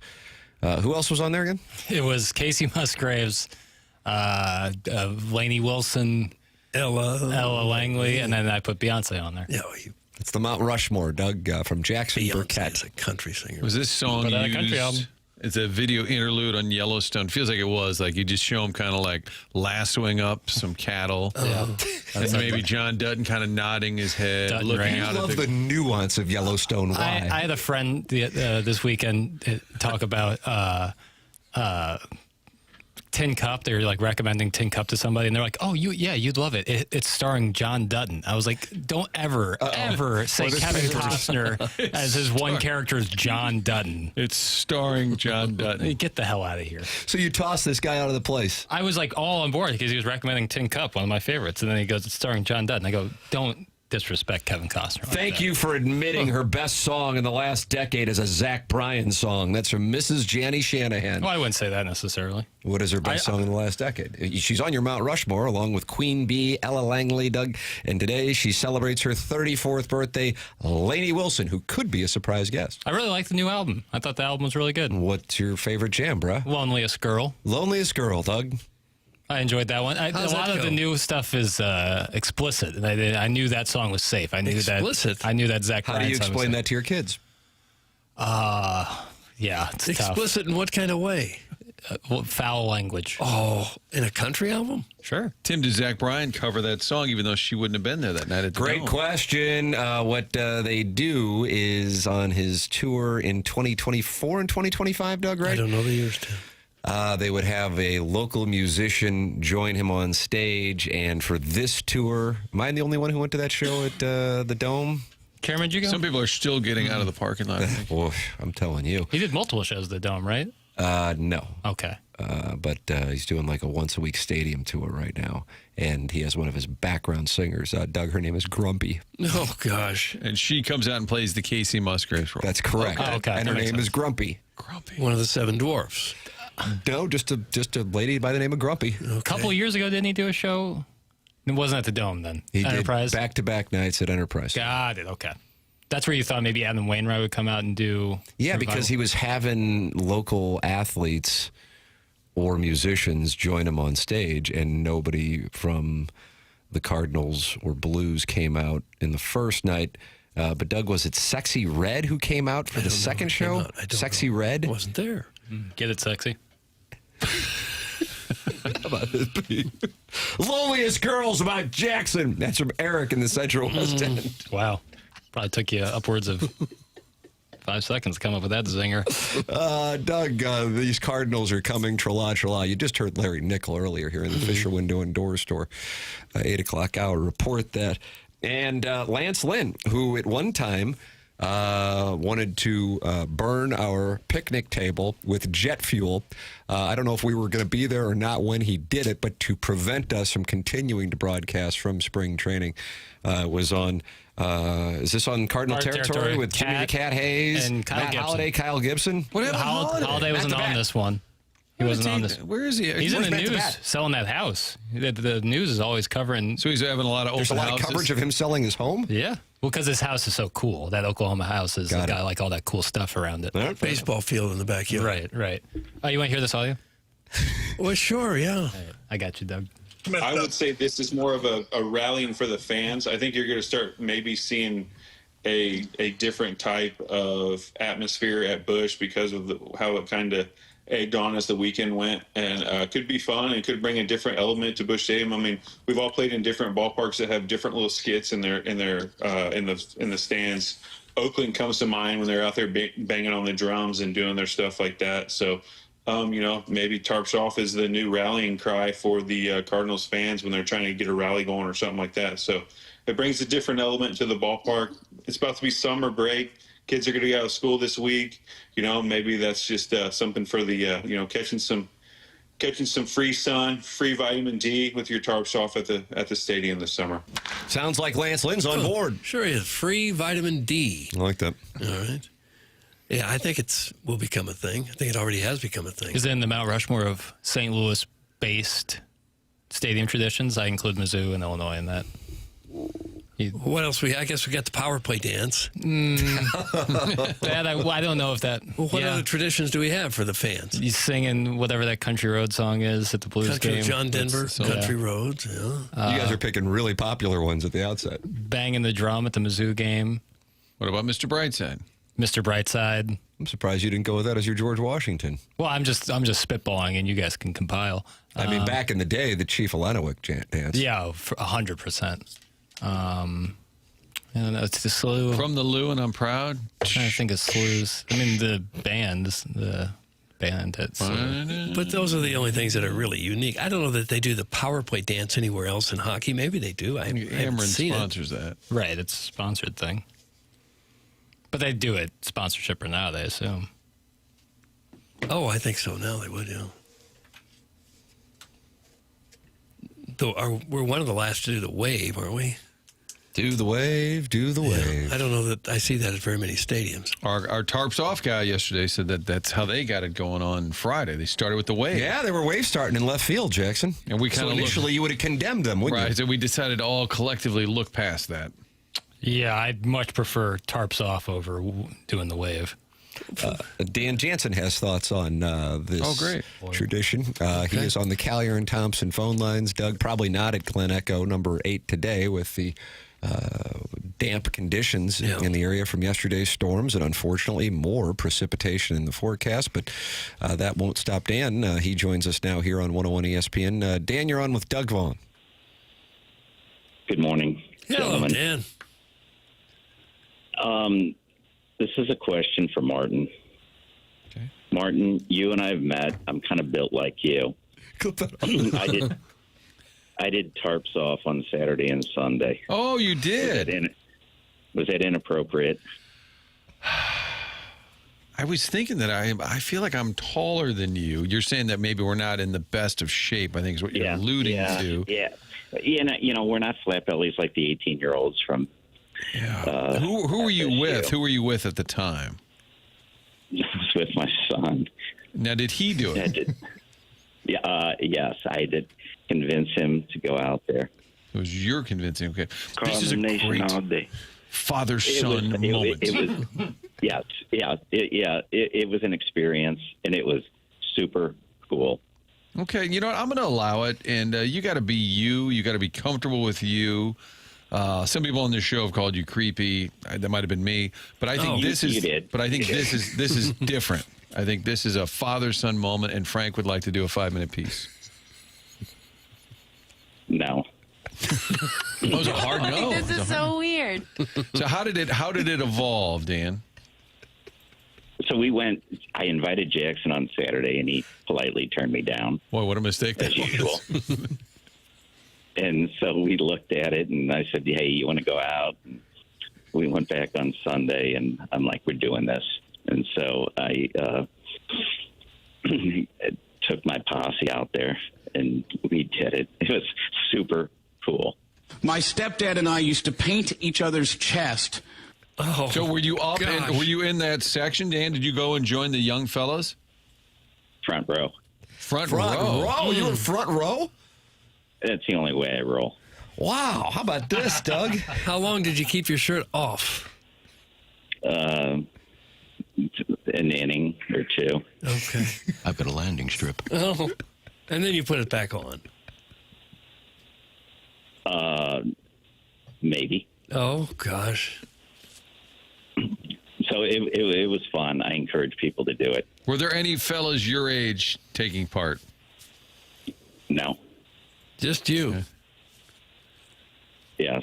Okay. And if Jackson had been there, would he have been encouraged?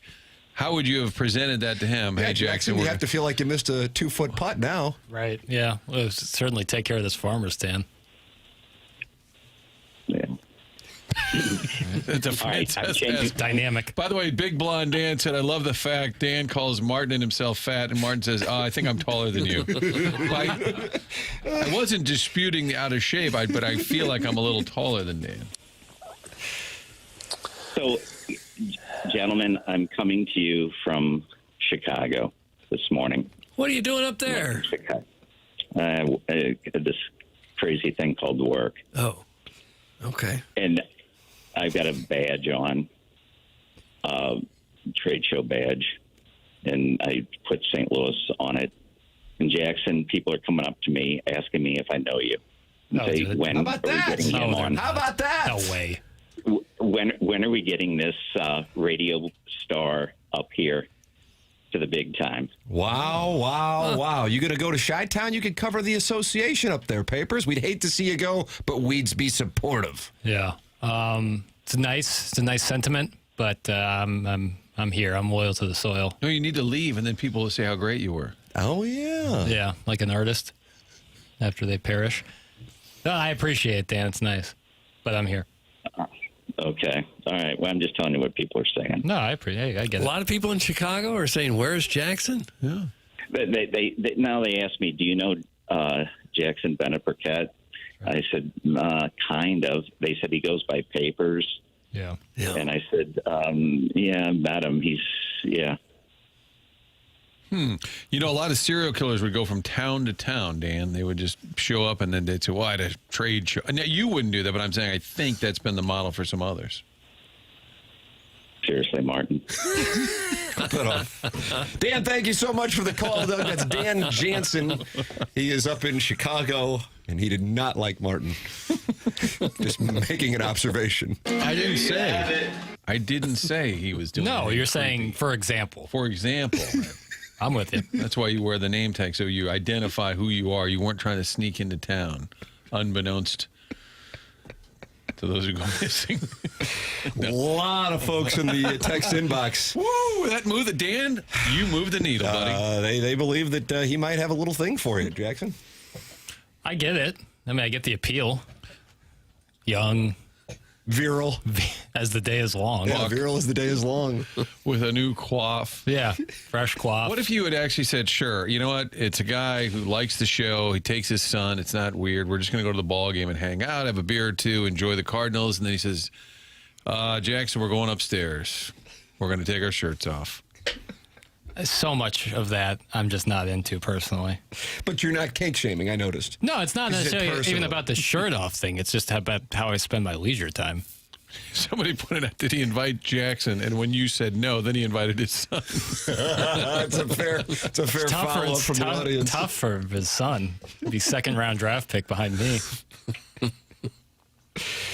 Not a lot of approval from the Air Comfort Service text inbox on the call. Surprising. 314-399-9646 is where you can express your support or lack thereof. And then you can also talk it over in the Michelob Ultra YouTube chat. And Chairman Kurt is distancing himself from the phones. What's going on here, Chairman? I looked in and I see I'm not the gatekeeper, bro. I just answer the phone. Yeah. Are they going after you? Just Murphy VR. Doug Murphy VR. Who's that? He said it's not funny anymore. Cut this crap, Kurt. And That was your fault. They think you're Dan Jansen, or they're not happy that you take his phone call? The latter. The latter.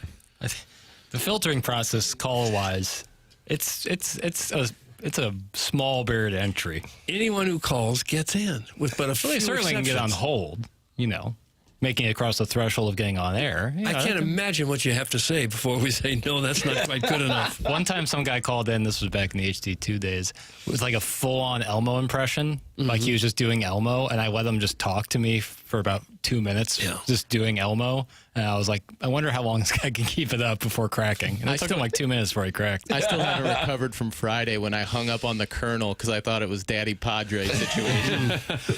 That's why we need something like that, because we often call the guest. They don't call us. In fact, I was scrambling to find out Gabe's wife's name because I was going to give the caller like a little test. Yeah, but I couldn't find it anywhere. Right. The Colonel.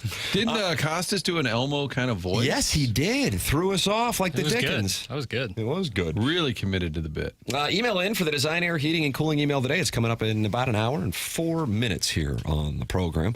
The morning after at InsideSTL.com. That is the Design Air Heating and Cooling email of the day. And, of course, you're welcome to text in, call in, or open up the YouTube app and talk it over with other TMA listeners. 100 West Dental was there for the TMA listeners at the Dotem on Friday at the 9th hole, the closest to the pin with the 100 West Dental staff. A glorious, glorious afternoon at the Dotem. And 100 West Dental now has another way that they can work with TMA listeners. Of course, they are the home for your dentistry, both cosmetically and, of course, your standard dental services. But Dr. Brandon Pryor can also help you get your sleep back. He treats sleep apnea with custom oral appliances, which is an alternative to a CPAP, so no mask, no machine, for the right candidates. If you think you might have a sleep issue or you've already been diagnosed, they'll do a complimentary consultation to see if it's a fit. At least go get checked, because bad sleep catches up with you. You're not performing at 100%. If you're not sleeping right at work, in the gym, anywhere, it catches up with you. Visit 100westdental.com and go see Dr. Pryor. The offices are on Manchester, in Baldwin, right across from Munganess St. Louis Acura. Book your complimentary sleep apnea treatment consult online at 100westdental.com. The program's called The Morning After. It's presented to you by Brown and Crouppen from the Stifel Studios on 101 ESPN and the TMA STL YouTube channel.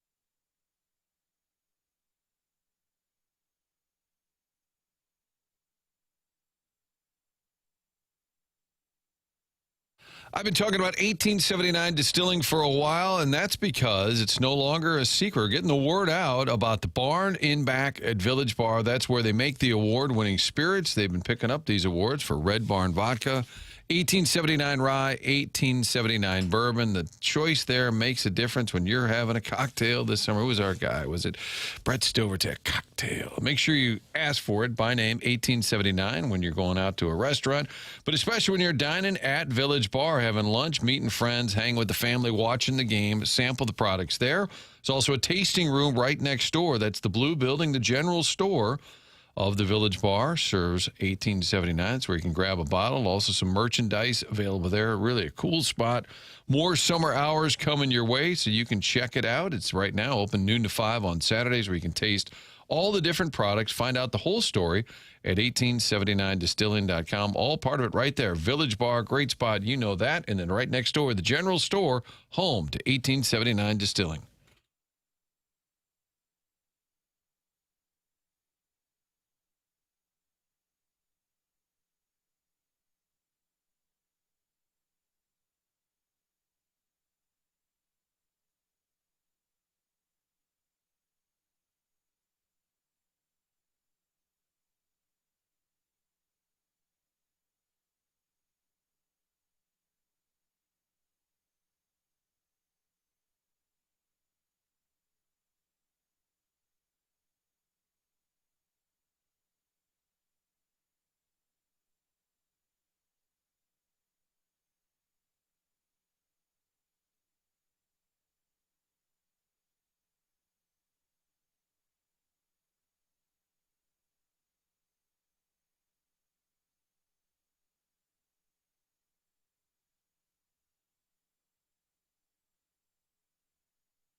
This is Jackson with the Sports Center update brought to you by Saliga Heating and Cooling. Game 1 of the Western Conference Finals was a doozy. The Spurs win in double overtime, 122-115, behind a 41-point, 24-rebound, and 3-block effort by Victor Wembanyama. That was another Sports Center update brought to you by Saliga Heating and Cooling, a Daikin heating and air conditioning dealer.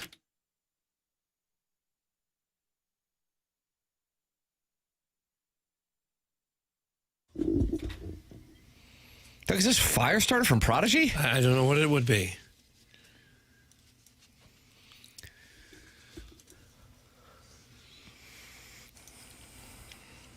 Martin, as you know, the Doggies are taking on the Dynamo tonight. And a lot of people said Doug should have had that as our lifetime roofing lead. But Matt Poling of the Doggies, my roommate at the University of Missouri, while I may or may not have been running a sports book, we'll check on the statute of limitations for that, would celebrate Friday afternoons by blasting Prodigy's Firestarter. And we live directly, is that to the north of Flat Branch in those apartment buildings? And there was an office building or an office right below us, and they wanted us out after our lease was up because of not the sports book, that was clandestine, but because of the Prodigy Firestarter. Well, you played it too loudly. Would that be Broadway and 4th? Is that Broadway and 4th? Uh-oh. This is where we get really confused. Does the address really matter? No. It's just to the north of Flat Branch. Okay. Right, it makes me think Friend it'd of be the north. towards Broadway. Yeah, it's a pony. It's 5th. Never mind. 5th and Broadway. Oh, that's a So if people want to go by where I lived and ran a sports book, that's where it is. Is there a little statue? And if the statute of limitations is not up, I did not do it. Did they ever put up that plaque in front of your boyhood home? Somebody dropped off a cardboard sign. Did they? Yeah. So people come by. My dad charges $10. Joe Roderick went and defecated. Relieved himself.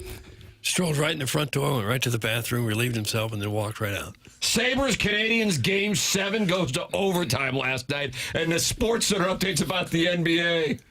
That's from the 314. astute observation. What's so funny, Jackson? Be a professional. That's from Dirty Dan, the garbage man. Jackson thinks Dirty Dan's performative. I'm not as sure. Either way, he's not happy with you. Either way, blue feet.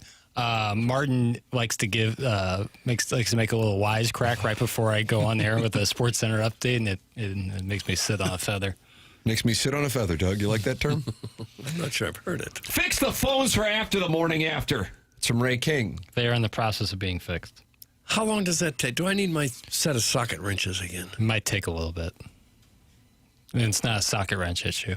Oh. It is a hardware issue, but nothing that could be remedied with a socket wrench. But I appreciate your help in this matter. Okay. Why is Doug the one deciding the lifetime roofing lead? He eats dinner at 4 and goes to bed at 8. That's from Sharon's Ladue pool boy. It's not too far off.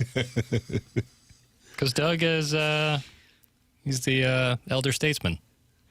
If you back those two things up by about an hour and a half, you'd be pretty close. Is that right? I'm watching your Friends and Neighbors season 2. Martin, have you and Kim gotten into your Friends and Neighbors season 2? We are up to date. All right. Have you been watching? Just started watching. I have my sleeping pill cocktail, and then I'm through one sode. Love the show. John Hamm, surprise guest who wants to break down the Blues off season with us. He kind of needs to come back on. Like Amanda Pete. Should I tell him he needs to come back on, Doug? For his career. You know what it'll be? The pitch will be, boy, the fellas are really enjoying the new series, which is true, new season. I'll let Tim get a little more caught up, and then I'll make the play. Yeah, I'm going to follow up. Doug, you'd enjoy that program. What's it about? Friends and Neighbors. Mount Rushmore of John Hamm projects. Go. What is this one about, Other though? than Friends Mad and Men? Neighbors? Is that off the table? You can take Mad Men. It's about wealthy people in an exclusive area of, Martin, would you say the tri-state area? Yeah, they're probably in Connecticut, just outside of New York. Real wealthy. John Hamm was married to Amanda Pete. He got cucked by a former NBA player, but yet is really good friends with the guy still. That's rare in the cuck And the community. wife. Doesn't happen a lot. So you get cucked, but then you become closer with a guy. We'll put their picture up front and center at Cuckolds. Does that further the cuckold when you have a Makes it like an all-star cuckold, I think. Yeah. Well, because he played in the association? Yeah, and you're still friends. Yeah. And then he gets let go from his job by Arnie from L.A. Law. Remember Arnie from L.A. Law? I don't know that I do. Which one was he? Is that Corbin Burnson? That's correct. That's who that is? Okay. That's right. Oh, wow. I didn't realize that. Yep. He's changed. Okay. And so now he's struggling to get back into the lifestyle? Well, he has to find ways to make money. Don't want to give it all away. We're not in the business of spoiler alerts on this show. But I think the absurdity of the rich is sort of on display, and I would like to ask him if there's any parallel there from the makers of the show, kind of mocking Hollywood too, because it does seem like somebody knows that world really well. Yeah. They're just mocking how snooty they can be. And where is this? Is this Netflix? Outside, it's on Apple TV. Apple TV. I didn't know this. River to Perry Yacht Captain says, fun fact, Your Friends and Neighbors is based on Shrewsbury. Do you know that? Is it Shrewsbury Afton? You said the triplex. Shrewsbury Afton Webster, maybe? I know Webster likes to claim Shrewsbury and Afton. Yeah. Is Shrewsbury technically the city? No. Okay. It's Shrewsbury. It's right there on the border. When Charlie was new, we would send him to cover high school. It's like, dude, when does Shrewsbury play? It's nearby. I'm like, they don't have a high school? What high school would they go to? Probably Webster. Yeah, probably. Hey, guys, John Hamm was just on the Courtney Show last week. She scooped you. That's from John Gruden's burner. Oh, man. See, now I got to give it some space because I was just on, down the aisle. Okay, so that's out. I think, Papers, you would enjoy it. I know. I got to get into it. Yeah, you would. You would kind of a former NBA, and even that character. I have a lot of friends who speak highly of it. So Sweet guy like it? No, the same guy who was recommending Tin Cup and calling Kevin Costner John Dutton. God, that one hits you hard. Picture Costner on the set of Yellowstone. Let's do a rewrite, everybody. Yeah. Like, okay, Kevin, what do you got? This is my land, and I'm not leaving. Thunder. Long shots of cattle off in the distance. That was most of the last season. Last season, unfortunate. Yeah. Cardinals are ranked 8th in the athletics power rankings. Doug, I know you love power rankings. And then they look ahead for each team with the trade deadline and say the following. The Cardinals have been the biggest surprise team in baseball. They are building a strong core of young players led by rookie second baseman J.J. Weatherholt, right fielder Jordan Walker, first baseman Alec Burleson, DH Ivan Herrera, and shortstop Mason Wynn. Walker has been the MVP of the team, swatting 13 home runs thus far in a breakout season, while Weatherholt has a legitimate chance to win Rookie of the Year. The starting pitching has been the biggest surprise as they have kept them in most games, led by right-hander Michael McGreevy, and Riley O'Brien has handled his closer's role well. The team is playing with positive energy and enthusiasm, which is a direct reflection of their manager, Ali Marmol, who is doing an excellent job developing this young team. So, what is their trade deadline position? Wait and see. I still don't think they have the starting pitching to contend the entire season, but the team is definitely taking a big step forward. They could go either way at the trade deadline based on the standings. That is from The Athletic this morning, looking at all 30 teams and the trade deadline now that baseball has passed the quarter point of the season. That's Jim Bowden. I think they could also use a bat, preferably a right-handed hitting bat, either at third base or in the outfield. Might I suggest they acquire Nolan Arenado? They're paying most of his salary anyway. He's hitting .272 with 7 homers, 25 RBI. This might activate the text inbox more than Jackson with Beyonce on his Mount Rushmore of country artists in May of 2026. Bring him back for the stretch run. I'm not sure they are interested. No, probably not. Probably not. A lot at all. I do think they need a right-handed bat. Blaze Jordan. In either left field or third base. Blaze Jordan, Josh Baez. Bada bing, bada boom. Why do you hate Nelson Velasquez? Nelson Velasquez. All right. Wish some of these guys could catch. But... Well, Crooks, he catches. Yeah. Can we move Poza to third? I don't think so. Why not? Give him a chance. I was looking closer at his stats last night. Slow pitch softball. He went 13 days without playing. And I'm being serious. The guy, there's not a pinch hit opportunity. I need more Pozo. Absolutely. We all need more. He went Pozo. from April 26th to May 9th. Went from a Sunday to a Saturday, almost 2 weeks later before he got a pinch hit. And what does he do? Free Pozo. Yeah. I think part of the reason for that is that he can't play anywhere else. Maybe he could play first base, but you're not going to move Burleson. Give him a start here or there and a pinch hit here or there. That's all. 2 weeks, it's hard to believe. 4 for 8 in that Sacramento series. Yeah. Big pinch hit on Friday. Hasn't been seen since Friday. I wonder if because when he pinch hits, it's usually in late game scenarios, and he's almost certainly got to get pinch run for, yeah. And then that person's got to play a position. Right.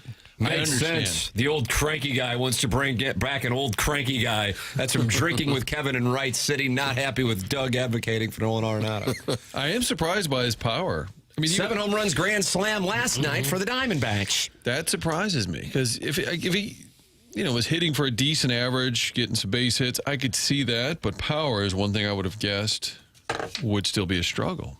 I have no problem. If he does well, it's kind of like when Tyler O'Neill got traded away or Dylan Carlson. Nobody was going to have a problem if they bounced back because you had seen enough here that if they went somewhere else and had success, you were fine with it. So if Arenado has a great season, good for him. Yeah, I was only kidding about. No, I know you don't want to bring him back. Drinking with Kevin in Wright City didn't like it. No, well, he can deal with it. So, let's see his pace. So if he's at 7 now, we pushing 30 almost. His projected would be. Does he compete with Walker to break Bonds' record? 25 homers, 88 RBIs is what he is on pace for at this moment. But it would be nice to find a bat like that to hit 5th, 6th, driving some runs, hit for some power. That's kind of what the lineup is missing. These moves often happen, I feel like, after there's kind of noise and everybody just starts talking about it. And I think the bench, the lack of outfield production is becoming more and more of a conversation that at some point here, Heim Bloom and company will, I think, have to look at it.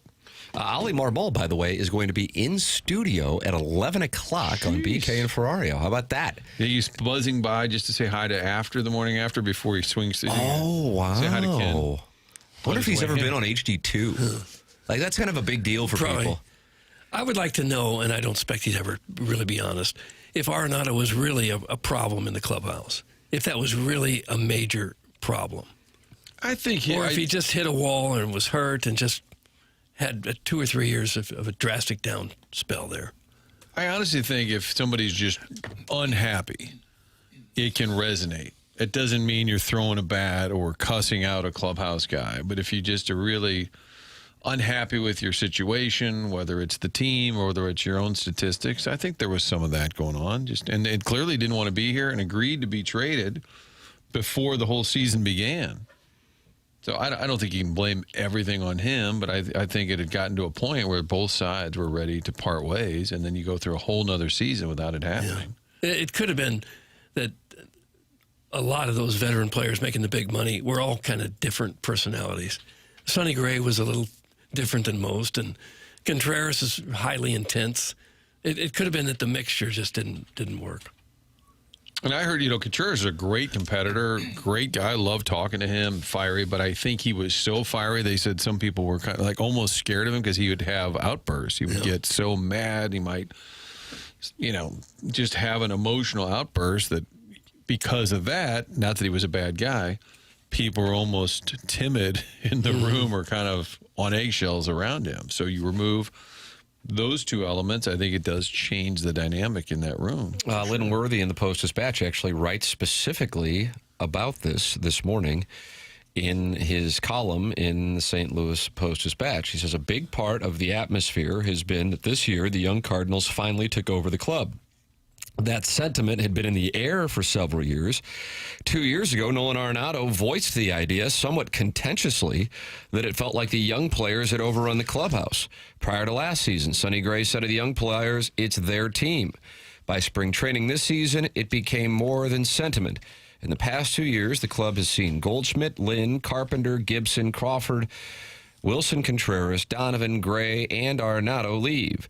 That included the departures of Arenado, Contreras, Gray, and Donovan this winter, which made this fully and completely the next generation's team. On the current roster, Weatherholt, 23, Walker, 24, Gorman, 26, Church, 25, Herrera, 26, Sajaci, 24, McGreevy, 25, Libertor, 26, Graceffo, 26, and Wynn, 24, are all between the ages of 23 and 26. Pies, Fermin, and Burleson are 27, and none of them have reached free agency. Said Mason Wynn, "This is the least selfish team I've ever been a part of. I went 0 for 3 today," he said after the win Saturday. "I'm pumped we got the win. Jaywalk, he could go 4 for 4 or 0 for 4 and you would have no idea. When we get a win with this team, it feels like we all win. Rather than the past few years, it was kind of like, we got this win. I played good. That's good." That's Mason Wynn giving us his perspective. Yeah, and I'm sure that's a huge thing over a really long season when you live with these guys for 7 months, counting spring training. And I think that's part of the hesitation. If you're Chaim Bloom or Ollie Marmol, when do you send Dallas a JC or make a move and give a guy like Velasquez a chance? Or you look at what Pies is doing and saying, is it enough defensively or calling a game to justify it? How many games he plays. If you were thinking about any kind of move, you look at the standings and say, I don't know, it's kind of working. I think they struggle with that. When do you do it? I mean, the Phillies fired their manager. Was obvious they needed to do something. Boom, Madeline comes in. They're now 16-4, so you have to kind of read the room. When is it time? And I think that's one of their concerns right now. Wynn went on to say, "This team is different. It feels like a real brotherhood. I'm just glad that we're going to get to play together for a long time. Obviously, we're a younger team, so there's a little bit more energy. I miss my veteran guys I've gotten to play with the last few years, but it just feels like this whole team is ready to go every single day. In the past couple of years, even with the expectations, we were just showing up and playing ball. We're expecting to win every single day now. We're playing hard to win every day. It's just been a great time every single day. 1 through 26 on the roster, every single guy is just pulling their own weight and doing a great job." Dustin May said, with regard to his time in St. Louis, said, "It was definitely a major vibe change for me, knowing that I was going to be coming to a club that is trying to establish themselves. I was kind of stepping into the same kind of role, trying to reestablish myself with everybody else trying to establish themselves. And then May became the new kid when he signed, and he's embraced the dynamic he's found among this group of players. Quote, I can see why we're doing the things that we're doing, because it's a very tight-knit group, and everybody wants to pull for the next person." So that's Dustin May and Mason Wynn on why this team is different. May coming from a Hall of Fame laden team before getting traded to the Red Sox last year at the deadline. And of course, Wynn has been part of this for the last few years, giving his perspective. Even May's only 28. It kind of feels like he's the old, crusty veteran of the group, but 28, right, smack in his prime. And I'm anxious. Well, I would love to know what May thought he was getting into. It's probably, all right, it's going to be a bad team, but I got to get my career back on track. And then all of a sudden, team's winning, having fun. Now, can they sustain it, Doug? That's the question. Mm-hmm. Well, I think they could, but they might need another boost or two. They might need another arm in the bullpen. And I think they're pretty much desperate for an outfield bat. Guys, absolutely wonderful interview with Ali Marmol on ESPN this morning. Let's see how long it takes you guys to start biting off it. Guess you guys don't have the pull you think you do. If so, Ali would have joined you first. Have a great day, Crackers. Leave us alone. Crackers. What is? So he was on ESPN this morning? I didn't hear it. I wasn't aware of it. We have, Doug, I don't know if you saw it, but there was a WWE character in studio with Stephen A. Smith and Michael Wilbon. Sakes. And what happened to them? But I did not see. It's been on over Martin's shoulder the entire day. I'm surprised. I got to be honest with you. I'm surprised that ESPN's talking baseball. Mm-hmm. ESPN, I watch SportsCenter every morning. They just do not talk baseball. And by the way, I would imagine it's correlated to the fact that they don't carry baseball, but at the same time, if they felt like they were going to get numbers for talking baseball, they would talk baseball. But either way, unless this was ESPN2, I have seen nothing but WWE characters and Stephen A. Smith, which in some capacity is also a WWE character, and Michael Wilbon talking Spurs and Thunder nonstop. I haven't seen much reference to the Sabres and Canadians either, Doug. It's Spurs, and it's Wemby, and it's from the logo. I have not seen Ali Marmol on there, but tip of the cap. And I know that he is going to be coming up on BK and Ferrario in studio. Maybe it was ESPN Network o'clock. Radio instead of TV. Maybe it was. Michelle Smallman. That's what it says. He was on with Michelle and company. That's according to C. Sterner 48. Thank you, C. Sterner. Nice job, Doug. C. Sterner 48. All right. Or do you think that's C.S. Turner 48? I don't know who it would be. It's kind of fun to guess, though, isn't it? It isn't that much fun. And I would guess it's because of the tarps off. Otherwise, Cardinal manager hopping on the national show middle of May, probably not likely, but I guarantee it was related to. It's kind of amazing sometimes what comes up that becomes a national obsession, national talking point. Bunch of college kids taking their shirts off and swinging them, and now the whole country's talking about it. Of all the weird twists and turns, I mean, the Cardinals actually being decent, surprising everyone, and then becoming the story around baseball for being this kind of fun and rowdy atmosphere. I would not have guessed that either. So Ali Marmol in studio at 11 o'clock. That's right. In studio at 11 o'clock here on BK and Ferrario. That will be a great interview, so make sure you are listening for that with the Cardinal manager coming in studio. You are welcome to email in to the program the morning after at InsideSTL.com for our design, air, heating, and cooling email today, the morning after at InsideSTL.com. You miss anything, go back and podcast like the Dickens via the Schaefer Door Company podcast, SCHAEFER door.com. That's Schaefer Door. Jason Gosrow's company, and you have any garage door issues at your home, you have any door issues at your business, go to SchaeferDoor.com, and Jason Gosrow and his team will be out there taking care of it very quickly. Doug has worked with them firsthand. I've known Jason now for a while. He's running a great business. A lot of TMA listeners working with Schaefer Door, and they can speak firsthand to the positive experiences that they have had with Schaefer Door Company, 636-782-3608. They are a LiftMaster garage door company, and they work with LiftMaster in their garage door openers, which are strong, quiet, and versatile. SchaeferDoor.com, SCHAEFER door.com. The program is called The Morning After. It's presented by Brown and Crouppen on 101 ESPN.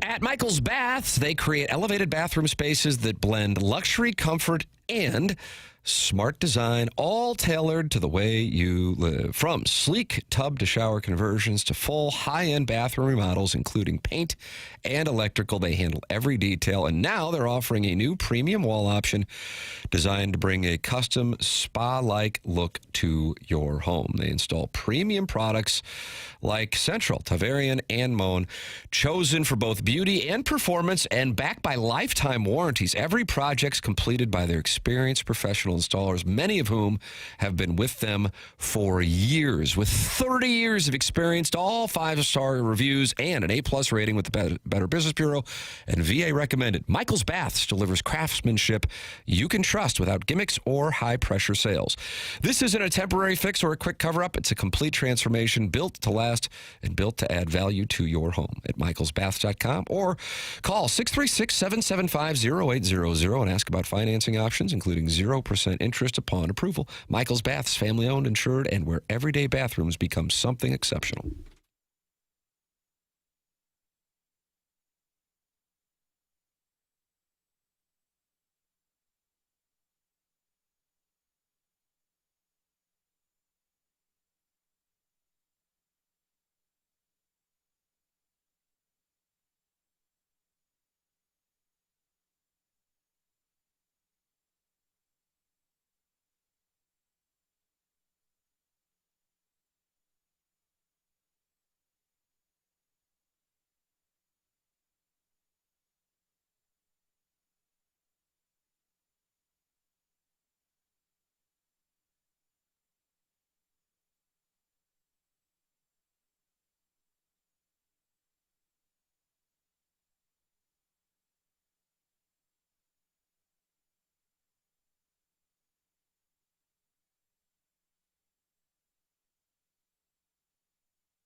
Doug, you requested this. Why? Well, just kind of a mellow, wonderful little hit. I have no idea what it is. Is it the Smiths or is it Morrissey? It's the Smiths.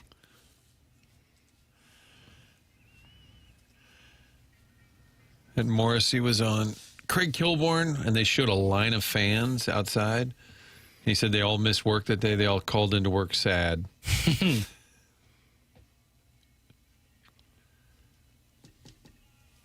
Heaven knows I'm miserable now. Think about that. Thinking about getting into the Smiths, so I figured that would be a good time.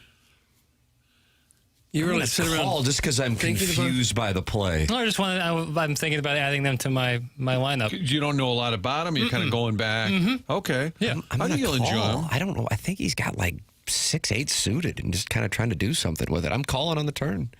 Do you guys look back on the Smiths fondly? I'm all in. No, I'm in. I want to learn more River about Phoenix on Joaquin Phoenix on Letterman. What about him? Like That's what doing you're that? doing? Are Like you the doing it? That Tim performance thinks you're art doing a thing? bit, and I'm not doing a bit. I'm trying to. I'm Dirty D and the Garbage Man. He, I think, is doing a bit. Why the Smiths now? I don't know. I'm trying to add new music to the roster. Okay. And I figured But it's like 40 years old. Well, it's still, music can be timeless. Morrissey's always a little blue, a little sad. I have enjoy, but I have the room for tunes that. are catchy. Yeah. Music is awful. That's from the Three. Just in general? God. Just music in general. Wow. That's like a... It's just, if you could fill your ears with the choice of music, any music, or just blues talk and Battlehawks talk, what are you choosing? In this life, I think I'll take music. In this life? Why'd you say in this life? It just felt like something to say. Because it's the only one you're going to get. Unless you believe in reincarnation. Do you? I'm kicking it around. Just like the Smiths. Kicking it around. I'm also, I'm interested in simulation theory. I find all that stuff fascinating. Doug, your thoughts on the simulation theory, which Jackson is introducing to this program, just like he's introducing the Smiths to his music catalog. Well, it's very private. I think I'll keep that to myself. And then you're going to have to branch off. They're going to have to get into some Morrissey off to the side. Okay. Let me know how it goes. I'm open to it. Check back. All right, I will. Your thoughts on Jackson and the Smiths, 314-399-9646. You can also talk about it in the Michelob Ultra YouTube chat. Sounds like Jackson knows a girl who likes the Smiths. That's from the Walrus King. That could be. No, Not that the could case. be. Not the case. You'd be like going out with like a 55-year-old lady. Not opposed. Oh, would you hit Brick Tops this weekend? Yeah. Get that meatloaf. 2 orders of meatloaf, please. 2 orders? Well, one for me, one for I her. was gonna say Jack and Jill meatloaf. I was gonna say that's quite the Jack and Jill quite meatloaf. the move. Who wants that text name on June 1st? You have a date and you're like, yeah, I'll have 2 meatloafs, please. You you order ordered 4 of them. Oh, no. Those are for me. Yeah, I'll take both. What was that voice that you hear at Brick House? It's Jackson. Hey, Jackson. Where did you call me? Everyone talks like that? No, just a familiar face. Oh. Friend. No, they're not happy. What's up, papers? You like the NBA? What's going on in the NBA? Where's Moses at?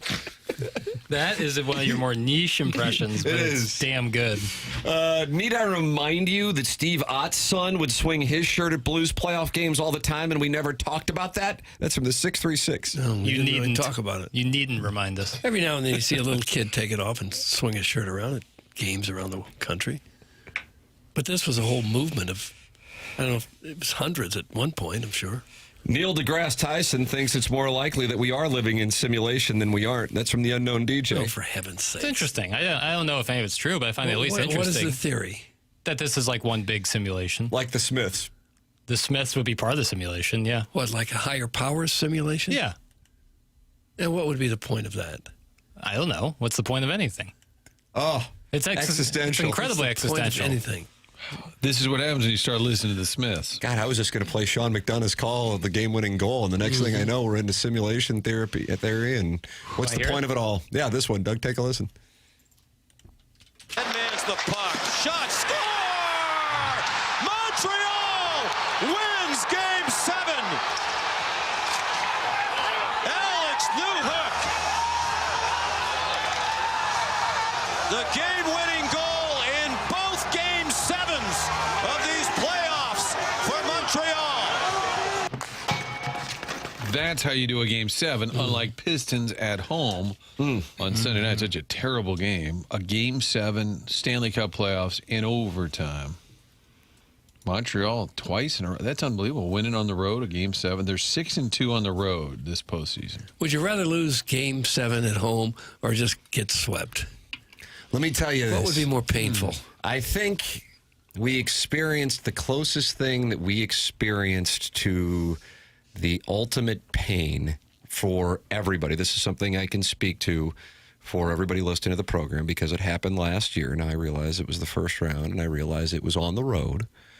But that 1.6 in Winnipeg, absolutely brutal. And if you were to ask a Cardinal fan about the 2004 World Series and a Rangers fan, not a Cardinal fan, a Rangers fan about the 2011 World Series, I feel with great confidence that the Rangers fan would have a hell of a lot more intense emotions regarding 2011 than Cardinals fans do about 2004. So my position would be Sabres fans would probably have gone out in a sweep. I know that sounds perhaps counterintuitive because that means you didn't get a win, but losing at home in overtime in that fashion with a controversial call with about 10 minutes left, taking away a go-ahead goal, adding to the negative lore that is your city's franchise pain in both the Bills and Sabres, that's a brutal way to wake up. And I'm sure there are people who are probably in their 40s, 50s, 60s waking up going, it's just never going to happen. And you're despondent as opposed to getting swept 4-0. They have played, I think they kept talking about it on the broadcast, 7 Game 7s in Sabres history, and they've only won one of them? Ouch. Yeah. Yeah. And you look back forever thinking, boy, if just that one shot that hit the goalpost had been half an inch the other way, or if I'd blocked that shot, just, 100 different things you can think of that would have changed the outcome of a game and the series and maybe the whole season. Doug, the new thought is that our brain is a receiver, that consciousness is separate and not created by the brain, but it's something received by the brain. That's from We Too Low. Ooh. Received from where? Ooh, I like that. Why would you like that? That was just really interesting. It's received from where? From the brain. But where is it coming from, the consciousness? I don't know. He's going to have to expound. Well, yeah. His next text says losing to the Yzerman goal in 1994 in Game 7. I think it was 96. Yeah, right, 96. That hurt. But I'm just merely on receptors, so I'm not sure. That's correct. And if you're old, you look back at the 68 World Series and see Kurt Flood slipping in center field.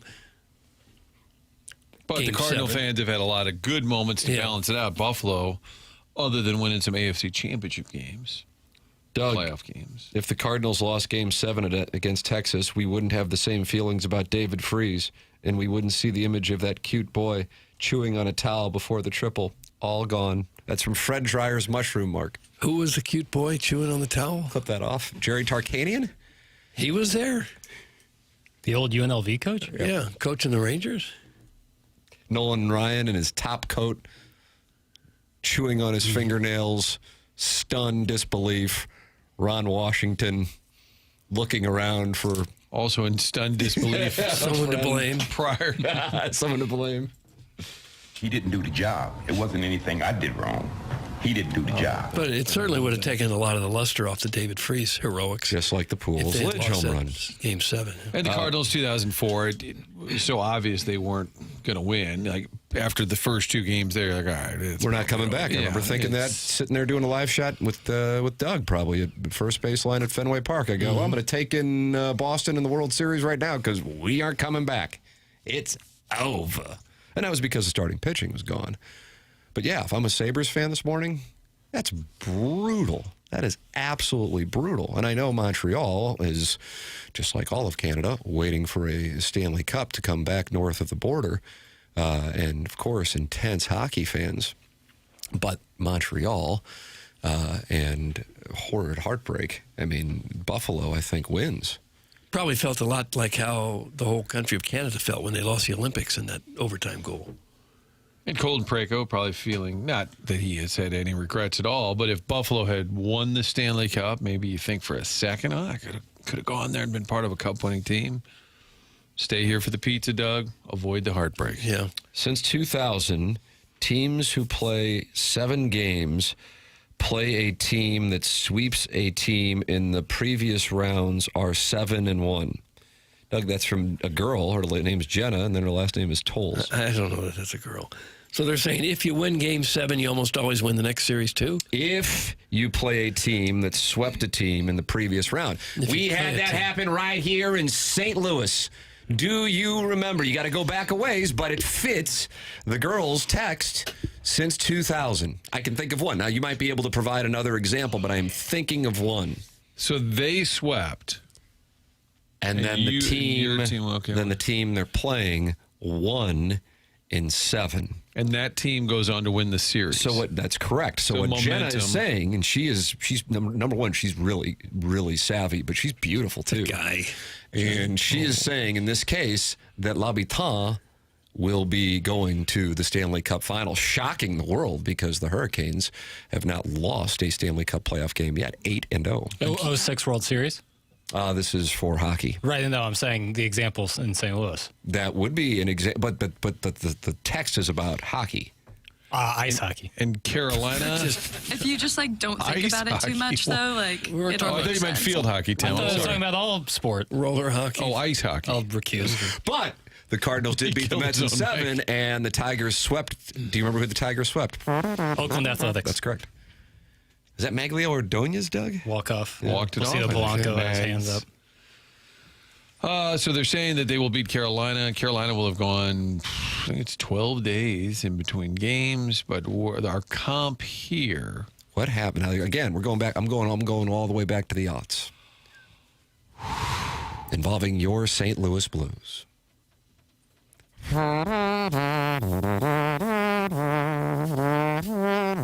for when the Blues won in 7. Or the opposite. The other team swept the other Chicago team in 02. Did they get clipped in the next round? That was Brent Johnson. I don't know. 2001, they swept the Stars, and then the Avs went 7 with the Kings. If my memory serves, because I knew I was going on the road and I was kind of hoping to go to L.A., get that ass. Get that ass. But instead, the Kings lost, the Avs won, and then they won the series, even though they went and played 7 in the conference semifinal, and the Blues had swept the Stars. Was that Corey Stillman with an overtime goal, Doug? Corey Stillman? I don't remember. Then he left here and won a cup in Tampa. Think about that. Okay. I'll never get over the Swarm losing on a bad call in a best-of-1 series in 97. Doug, that's from the Unknown DJ. It was a best-of-1 series? Martin Saint-Louis better go topless if they win the cup. I bet he's shredded. Doug, that's from Eric in the Central. Well, now, why would you say that? You really think a coach is going to be back there behind the bench topless? I don't think so. Jackson would have watched that Sabres game if Lindy Ruff were topless last night. Eric Musselman, used to be the coach of Arkansas, now at USC, but now I think he's at SMU, maybe. I don't remember. Eric Musselman, after Arkansas won, once took his shirt off and waved it around. Mm-hmm. And you did not like that. It was the beginning of the end. Of what? His tenure at Arkansas. Oh. Montreal is the last Canadian team to win the Stanley Cup, FYI. That's from the 314. Thanks. Okay. 93? Yes. Jacques gets Barry Melrose. And what is significant about Jacques Demers here in St. Louis, Jackson? He couldn't read or write. Well, no, I was going to go more simple than that. Wait, Jacques Demers? Yeah. Just let him go. Just let him cook. Significant in St. Louis? Correct. Did he score some type of goal against the Blues? No. Is this Monday Night Miracle related? He wasn't a player. He wasn't a player? He was a coach. Was he the coach of the Blues? Yes. Okay. All right. And then later the late Canadiens. 80s? How about that? Okay, so he won the cup with the Canadiens. Yes. But he was the coach of the Blues in the late 80s? 80s. 80s? Okay. And who was he replaced by? Another Jacques. Sudsy? Jacques Plante. Plante? Wasn't it Jacques Martin? No, it was Jacques Martin. I'm sorry. Martin. Sorry, I had a papers moment. I just drifted.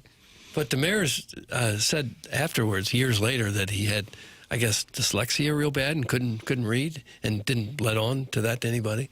So they would hand him a press release or something. He'd have to have someone read it for him. This person is not happy with Jenna's text. Who cares if the text came from a female? And who cares if she's beautiful? Y'all effing suck. Hey. It's from the 636. Go on, leave us be. What if they're right? Doug, watch this. Okay. Oui, oui. That's from Pele Blanco. Okay, it's nice French. Big day for the French community. Yeah. Well, Montreal got the win last night. And Wemby had the 41-point How effort. about that? Big day for the French. Double from the logo, Doug. Mm-hmm. How French is he? Did he really? Victor Wembanyama? Well, yeah, I know he's from Born France. and raised. He lived his whole life there in France before he came over here. Yeah. How Ledoux is Jackson? Right. Born and raised. Oh, yeah, completely. Tony Parker was from France. Tony Parker, So what, the French. Spurs have a pipeline? Yeah. French pipeline? Now, by the way, Chief, Craig Berube interviewing with the Oilers. Yeah, how about that? What if he wins the Cup in Edmonton, where they've been just starved for a Cup? I'm surprised that he would want to jump right back into it. Yeah. Well, that's if you sit out for a year, maybe you won't have as good of opportunities. Yeah, they may forget you. The league will pass you by if you don't stay in it when you can. Who cares about the NBA? Hey. That's from the 314. Boy, yeah, that upwards of 6 seconds of airtime there. I can understand why you'd be so upset about it. Where will these Battlehawks P1s go? When The Rock realizes he owns the league and ceases operations, will they just go back to being Supercross exclusive or Bassmasters? Doug, that's from Al, and he's in Dadeville, and he's wondering, and that was a Paula Cole song, where will all the Battlehawks P1s go, or was that where all the Cowboys go? And then she also had the song from Dawson's Creek, which is what little Judy Suckins calls Jackson. I don't want to wait. Yeah, till it's over. Yeah. Nice. To be over. Oh, here comes Pacey. Oh, here comes Pacey.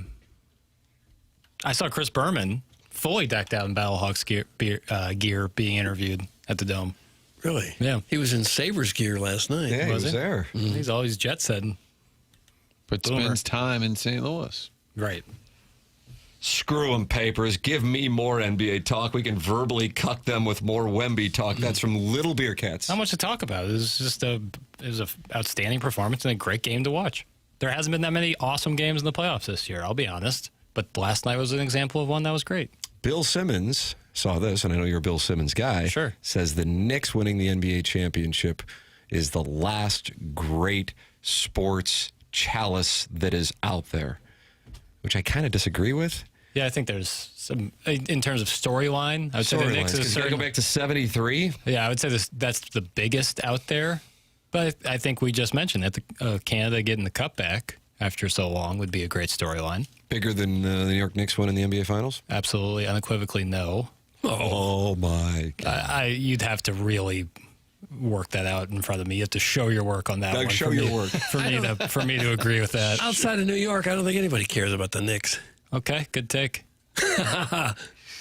Why would you care about the Knicks if you're from another? Why would anyone care about Canada? But you're the one that cared about it. I don't. Didn't have the cut back. I think that's an interesting That's a whole storyline. country. That's a whole Canada's a whole country. The Knicks are the most popular team in the NBA. The Knicks are? Yes. Over the Lakers? Tied for first. So people are texting in other examples. Bills winning the Super Bowl is absolutely there. I'm not saying it's bigger than the of course, Knicks. but I'm talking about when he says it's the last one. He said the Red Sox in 04, and we haven't ended the Cubs in 16. Yeah. And I'm like, man, there are others out there. If we're going to go as recently, I realize it's 50-plus years, but as recently as the 70s, I mean, it's a different operation when you're talking about the Cubs and what they were doing and the Red Sox and what they were doing, plus those organizations had some brutal beats along the way that became storied. Take your pick of whichever one you want to go with the Red Sox and the Cubs, for that matter. Holy crap. I guess Buckner being the George Washington for their Mount Rushmore. And the Babe Ruth trade for Boston. Certainly. Started it that all. was the curse. And Bartman in 2003. So, but the Bills, I mean, that's why I was like, yeah, I'd like to see Buffalo win. I'm not emotionally upset about it, but I would have liked to have seen them win. I feel like the Guardians/Indians would fall into that category. The Jets. And if you want to expand it to colleges, I think Missouri's in the conversation. Yeah. As far as not having success and horrible, horrible losses. But you expand it to college, now you're I mean, there's only 2 teams that can win the big 2 sports championships in hundreds of schools. Jackson likes the NBA equals being single. That's some Doug stepson. Do you think that's why you're still single after all does these that years, mean? because of your love of the NBA? After all these years. Do you think the reason you're single is because you like the NBA? That's what Doug's stepson is saying. No. But really, yeah. Groundbreaking idea, though. You listed on your profile hobbies. I like the NBA, and people are like, out. Yeah, right. Next. Yep. You got me. Knicks are an East Coast team, but they play with Midwestern grit and charm. Y'all don't know ball. That's from the 618. No, baloney. Midwestern team. At this point, I think the Mets winning a World Series would be a huge deal. Yeah, agreed. I would agree with that, too. You got to go all the way back to 86. Mets or Jets winning the Super Bowl, I would say would be up there. Yeah. Yeah, I thought I was surprised to see that. And in terms of major storylines, maybe, but I think that for sports fans, even casual sports fans, a lot of the things we've mentioned would also be in that category. But the Knicks would transcend just the casual sports fan. I think that would capture a lot of people. Maple Leafs won the Cup. I think any Canadian team winning the Cup. Yeah, but the Maple Leafs, that's at a different level. They haven't won it since the 60s. Sure. It's kind of the capital of hockey in the world. Everything. Flagship franchise. Yeah. We will have the Design Air Heating and Cooling email today coming up on your Polos Plus dossier. Doug, can you tell us about Design Air? Well, I can, and it's a name that you need to know whenever you're thinking about your air conditioning or your heating or your HVAC system in general. Design Air has this maintenance plan that's a really good idea to have them come out once or twice a year, maybe before the really hot weather hits and then before the cold weather hits. Have them come out and make sure your equipment is running, and that will prolong the use of your furnace or your air conditioning and just make your home more comfortable. When it comes to heating and cooling, you have to trust the name. It's been around a long, long time. That is Design Air Heating and Cooling, proudly serving the area since 1904. More than a century of keeping St. Louis homes comfortable and customers happy. Seth Goldcamp is a fourth-generation family member running that company, does an absolutely fantastic job at Design Air. They believe in honest work. You're not going to be sold something that you don't need. So whether you're dealing with the cold or the heat, they have got your back with dependable service and no pressure solutions. Visit designairservice.com. Schedule your service today. Design Air, comfort you can count on since 1904 and home of the handsome repairman. Don't forget about the dashing Steve or the bold and daring Adam. Design Air brings the heat. Program is called The Morning After. It's presented to you by Brown and Crouppen on 101 ESPN.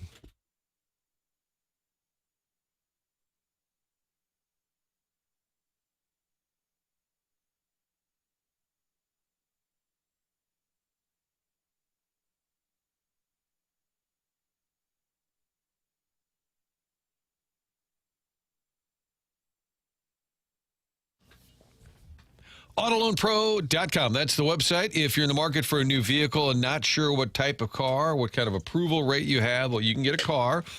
You can get it with little to no money down, best rate possible. That's what Auto Pro does. They have 50 different lenders they're working with. It's part of the Lita family.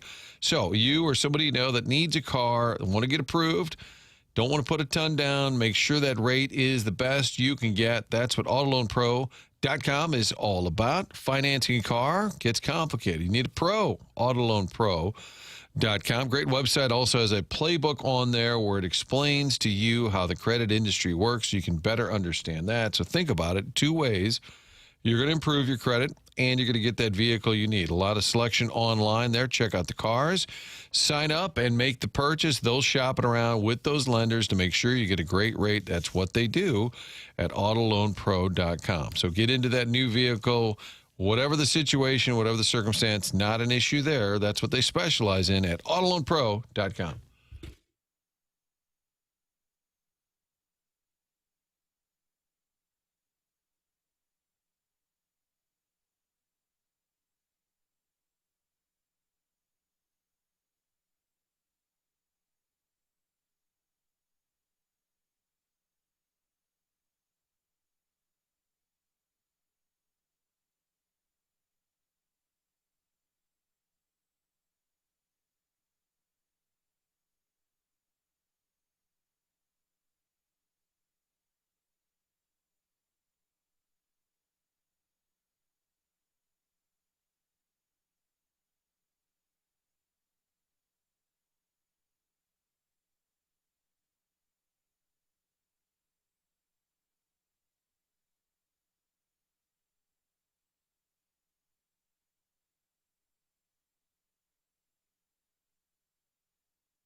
TMA 101 ESPN 9 o'clock hours brought to you by Mark Hanna of Evergreen Wealth Strategies. Tim McKernan, Doug Vaughn, Martin Kilcoyne with you on the presentation. Little Jackie Papers loved that rascal puff on the ones and twos. And Doug, on your right is Brody representing Brown and Crouppen. Brody Herman right here in the Stifel Studios. Hello, Brody. Unbelievable. Oh, it's an honor and privilege as always to be on the Morning After. It's truly the highlight of my week to be here with you all today. There's nothing better than being on the Morning After. It's just great. It's like your mantra when you're meditating during Downward Dog. That's right. What's got you revved up today?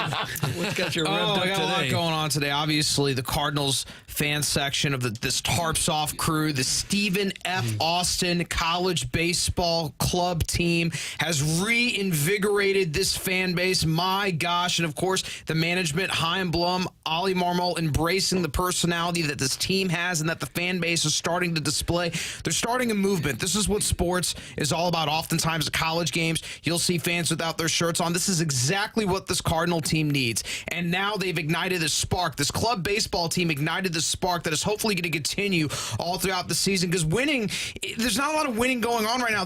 So you have to find something else to entertain the fans, and this is just entertaining. It's so exciting to see all these fans without their shirts on. It's like we're a college sports fan base, but why not? They bring the noise, they bring that energy, that youthful presence that this team surely needs, and God knows they need it.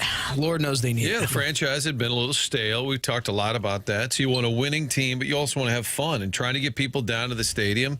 You want to have some fun. That's what it's all about. Are you more likely to go to a game now that this team has become fun? Well, I've been to multiple games already this season, Martin, so it's not like I'm I've been to the Mets game. I've been to a game against the Mets and the Red Sox. I always go to Cardinal games no matter how. You don't need a perform. gimmick to be there. No, God, no. Are you kidding? I love the game of baseball. It's my favorite sport of all time. How could I possibly need a gimmick? But for fans that need a gimmick to go down there, this is a nice little gimmick. You know, at one point we had the rally squirrel, and there are all these different gimmicks the Cardinals have had over the years, and baseball's kind of a gimmicky sport in general. So I'm so glad that this is happening, and there's a lot going on in the world of baseball. I mean, there really is, but, you know, we have a very important series against the Pirates. Hopefully we make them walk off the plank, sweep the Pirates. We got to beat the Reds, beat the Brewers, gain firm position in the division. They really do. They need to gain firm position in the division. Swear to God. And that's what they need to do. That's what they need to do here. We got 27 a 3-game lead wins in the wild card race right now. We do, and that's very exciting, Doug. But I want the division. I want it badly. Just keep pushing the Reds and Pirates a little further below. That's exactly right. You know what? The Central has 4 teams currently in the division with winning records. That's the same amount as the entire American League. So that just goes to show you that this isn't your older brothers National League Central anymore. This is now a new age in the National League Central. I'm telling you, and we don't have to face Paul Skeens this week. So Paul Skeens, nice break. Is that a good thing or a bad thing? Oh, because no. They always beat him some way, somehow. Exactly. They do. I mean, Paul Skeens always struggles against the Cardinals, but, you know, good luck is going to run out. So I think this is great. We catch a break, and hopefully we're just able to get some wins. That's what we need, some wins this week going into the month of June. That's exactly what we need. And, you know, they could trade Pedro Pajes soon, but he's been in the 95th percentile defensively. You know who's improved tremendously defensively? Nolan Gorman. Nolan Gorman's been great defensively. I really think so. I think he's improved tremendously defensively this season. So I'm excited to see what the Cardinals can do. And, you know, we got our big 3 pitching against the Pirates. Matthew Liberatore, Michael McGreevy, and Dusty May. But you hope that we can get some of our starting pitchers under that 4.0 ERA threshold, because currently right now we only have one of our regular starting pitchers under a 4.0 ERA, and that is Michael McGreevy. Friend of the show. He certainly has been. It's been a treat to listen to him very frequently on this show. I thoroughly enjoyed Michael McGreevy. What a great guy. And hopefully we'll turn into the ace of this rotation, because we need it desperatly. I'm going to see him today, Papers. Can I try and undermine the alliance, you think? Some kind of muckraking that I'm known for?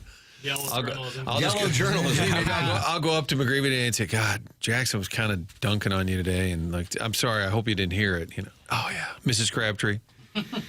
Yeah, absolutely. And of course, folks, the Billikens and Mizzou are probably going to be playing each other on November 6th at Enterprise Center. Our thoughts on this? I mean, legitimately speaking, I know Mizzou fans in St. Louis like this. Sure. I know the Billikens fans love this. I think so. But if you're a Mizzou fan outside of St. Louis, do we really care about this game? Sure. Why not? I mean, we do. I mean, Mizzou fans outside of St. Louis care about Mizzou versus SLU, this non-conference game. Well, I think they'd probably still be more interested in this than the alternative when Mizzou plays, a bunch of cupcake blood donors instead. I think currently with the SLU brand being up and the team being better, that if you're a Mizzou fan outside, you want your team to play some quality opponents. Well, they got your alma mater, Marquette, too, this year. Right. Yeah. Week after that. Absolutely. Mizzou's got some good non-conference games. Speaking of which, they acquired another transfer. If you're plugged in to Mizzou's transfer portal cycle, Cord Stansberry from Western Carolina is now a Mizzou Tiger. He's from Western Carolina, started the last 2 seasons at Western Carolina. Previously, he was at Pepperdine. Kid from California, just another shooting guard for some depth. Same with Jordan Crawford out of South Dakota. Another depth piece for the Missouri Tigers, but the regular 8 this season is going to be Trent Pierce, Trent Burns, Tony Bryant, Jason Crow, Jalen Carey from Tennessee, the transfer they got, Jameer Jones, small forward transfer they got from Providence, Bryson Tiller, blue chipper transfer they got from Kansas, and they're just incredible. It's going to be an incredible year. I'm very excited about the Mizzou basketball team because you can't go one and done in a tournament with a one-and-done player. You just can't allow that to happen. So I'm very excited about what this Mizzou team can be. I'm ecstatic of what they could be. And, of course, Kennard Davis from BYU, the other transfer in that Big 8. That Big 8 that Mizzou needs in order to hopefully not be one-and-done in the tournament, because you can't be one-and-done in the tournament with a one-and-done player, because if you are, Dennis Gates is probably going to be coaching not in Columbia after 2027. Oh, no. How many returning? So it's Trent Burns, Trent Pierce, Honor Boateng, maybe? Yeah, Boateng, Aaron Crow, Nicholas Randall. But are the only... Oh, okay, yeah. The couple... Yeah, not a lot returning. Not a lot. I was looking at the roster. I'm like, God, I got a lot to learn. Well, it's probably a good thing that not a lot of them are returning, because we need a new fresh coat of paint for Mizzou. We really do. I don't want to be one and done in the tournament. I need something more. The Billikens weren't one and done in the tournament this year. I mean, come on, Mizzou, you got to be better than that. I mean, the Billiken brand is up right now. They've done a phenomenal job in the portal as well. I cannot be more excited for the St. Louis matchup. I'm from St. Louis. I'm a St. Louis basketball fan, so this excites me more than anything because, I haven't seen this game in my lifetime. Last time this game happened, Mizzou won 69-67, December 3rd, 2001. How about that? In the Scott Trade Center. I think it was called at the time the Savas Center. I don't know. But it was called something, not the Enterprise Center at the time. And, yeah, that's how I feel. And, of course, there's a lot going on, folks. How are we feeling about the conference finals in hockey and basketball? I'm feeling great. Nothing better. You got the Canadians and the Hurricanes.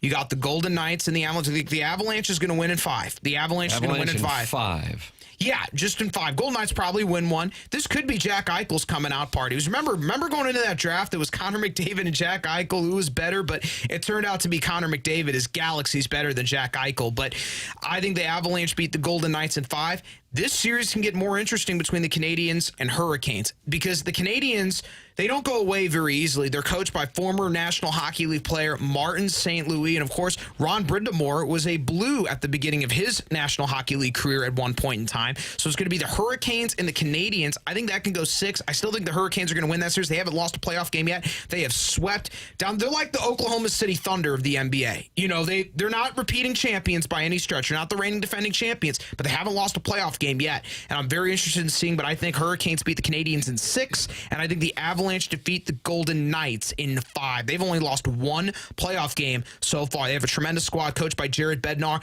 Cale Makar, Gabriel Landeskog, Nathan McKinnon, Brent Burns, an unbelievable defenseman, of course, Scott Wedgwood between the pipes. But, local ties to the Montreal Canadiens. At one point, Jakub Dobish, goaltender for the Canadiens, played for DeSmet during his high school career. So there is a local tie to St. Louis still remaining in the series. A very prominent, role in this series could be for the Canadiens. If Dobish shows up, this can go 7 games once again because, every Montreal Canadiens series so far has gone 7 games in the playoffs. So tremendous job. I think it will be, though, a Hurricanes Avalanche Stanley Cup, though, in 2026. Now, going to the NBA Conference Finals, I still am riding with the Thunder and the Knicks. I've been with the Thunder and the Knicks since August. That has been my finals prediction, has not deviated yet. The Knicks coming off the sweep against the 76ers. They're going up against the Cavaliers tonight. And, of course, the problem with the Cavaliers is there's this thing called James Harden fever. I don't know if you heard of this. No. There's this thing called James Harden fever, and it's his playoff performances in Game 6s and Game 7s.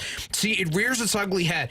The further the series goes along, it starts to rear its ugly head. And, they were able to beat the Pistons in 7. Sam Merrill, Jared Allen, Evan Mobley, they were able to prevent the Cavaliers from feeling the effects of the James Harden fever, because that's what happens. As the series goes down, James Harden starts to be infected by this fever, and he starts to not play like his normal self, and he starts to take less shot attempts, and he doesn't start to play like his usual self. So hopefully the Cavaliers have to bank on that. The team, besides Donovan Mitchell, because we know Donovan Mitchell's special. He's spectacular. He's box office. He's Spider-Man. We know this.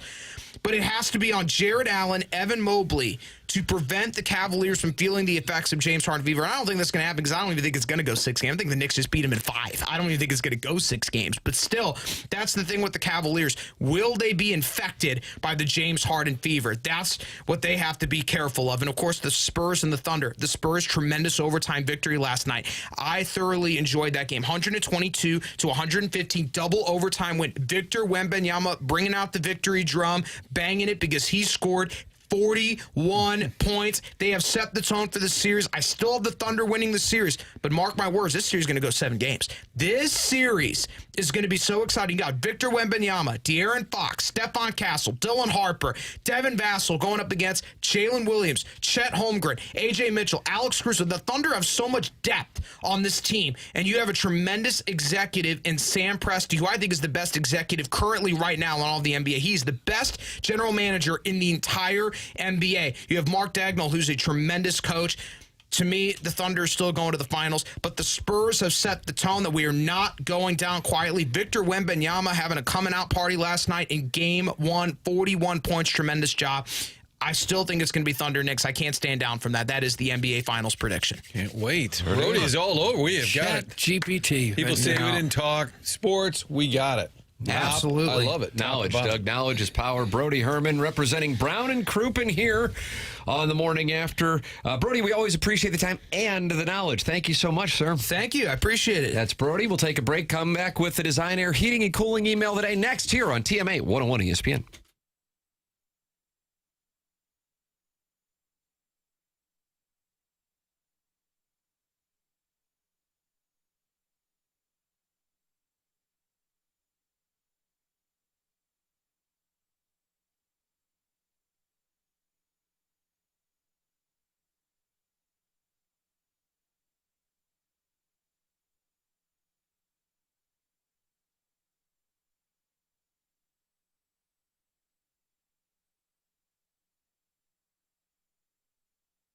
Michael's Flooring has been operating in the St. Louis metropolitan area now for more than 3 decades.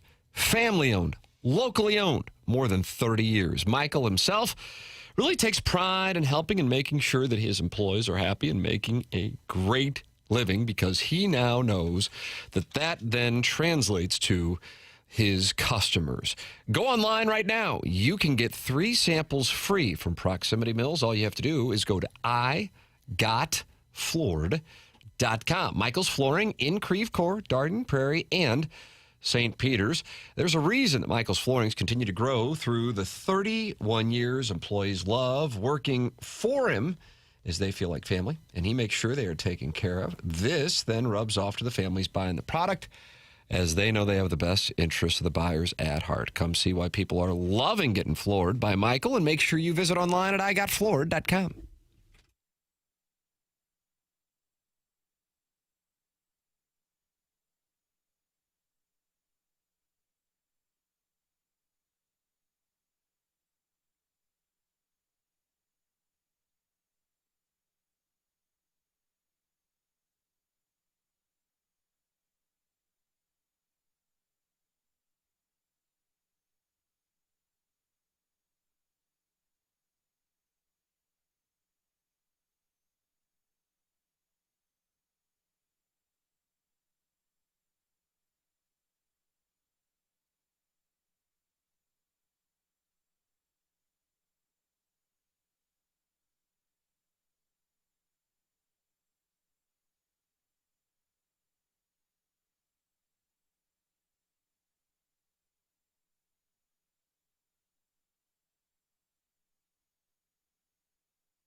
This is Jackson with the Sports Center update brought to you by Universal Windows Direct. The Montreal Canadiens defeat the Buffalo Sabres yesterday 3-2 to win the series. They will now take on the Carolina Hurricanes for the Eastern Conference Finals. That was another Sports Center update brought to you by Universal Windows Direct. You'll be saying, I love my windows.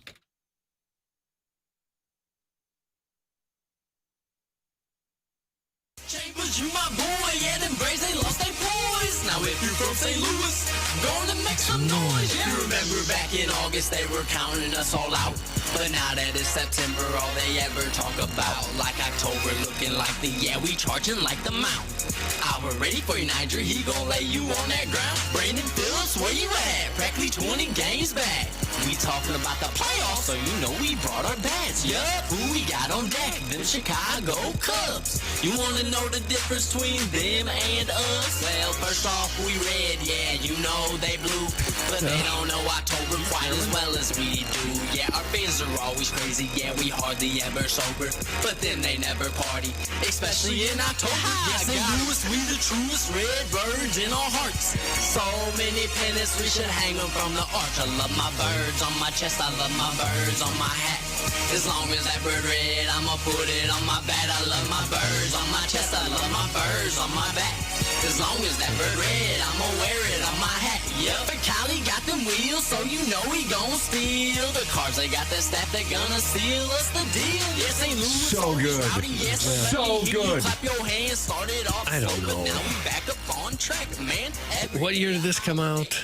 Had to be 11. Yeah. Was it 11? Okay. 15-year anniversary of this thing. I think there's a reunion tour. It won't die. It won't die. The program's called The Morning After. It's presented to you by Brown and Crouppen.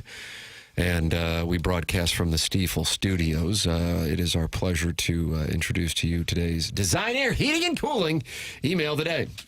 Gents, I think my neighbor believes I joined a cult, and honestly, I understand why. Every morning at approximately 7:01 a.m., I back out of the driveway in Nashville listening to TMA at a volume usually reserved for active military operations. By the time I reach the end of the street, I'm laughing alone in my car at something that would be impossible to explain to another human being. Last Thursday, things escalated. I was sitting at a red light laughing so hard at Jackson's gambling logic that I accidentally spit coffee directly into my lap. Not onto my shirt, not onto my steering wheel, directly into my lap. So now I'm screaming on Nolansville Pike at 7:45 in the morning, sounding like a man who lost both fantasy football and custody in the same weekend. The woman in the car next to me locked the doors. Then yesterday, my neighbors saw me unloading groceries while listening to the podcast replay in my AirPods. Unfortunately, she walked up right as Doug said something that sounded deeply illegal without context, and I started laughing while holding a family-sized bag of shredded cheese and 2 cases of Busch Light. She slowly backed away like I was about to explain cryptocurrency to her. At this point, I don't think I can move back to St. Louis because I'd have to explain why I know the life story of a man named Chairman Steve. Thank you. Thank you for destroying my ability to function in public before 11 a.m. Doug, that comes from Doug's Nashville bachelor party. Doug's Nashville bachelor party. Rain, rain, and more rain. Will it wash away my tarps off mentality? Not likely. I've been translating the tarps off fever into tops off and working on the misses. So far, I'm 0 for 5, but feel like I'm a hitting streak maybe in store this weekend when the kids go to grandma's house. It starts with believing in yourself and then believing you will see the tops come off. Visualize and then materialize. As we approach the holiday weekend, it's time to stock up on Tito's and Cheetos.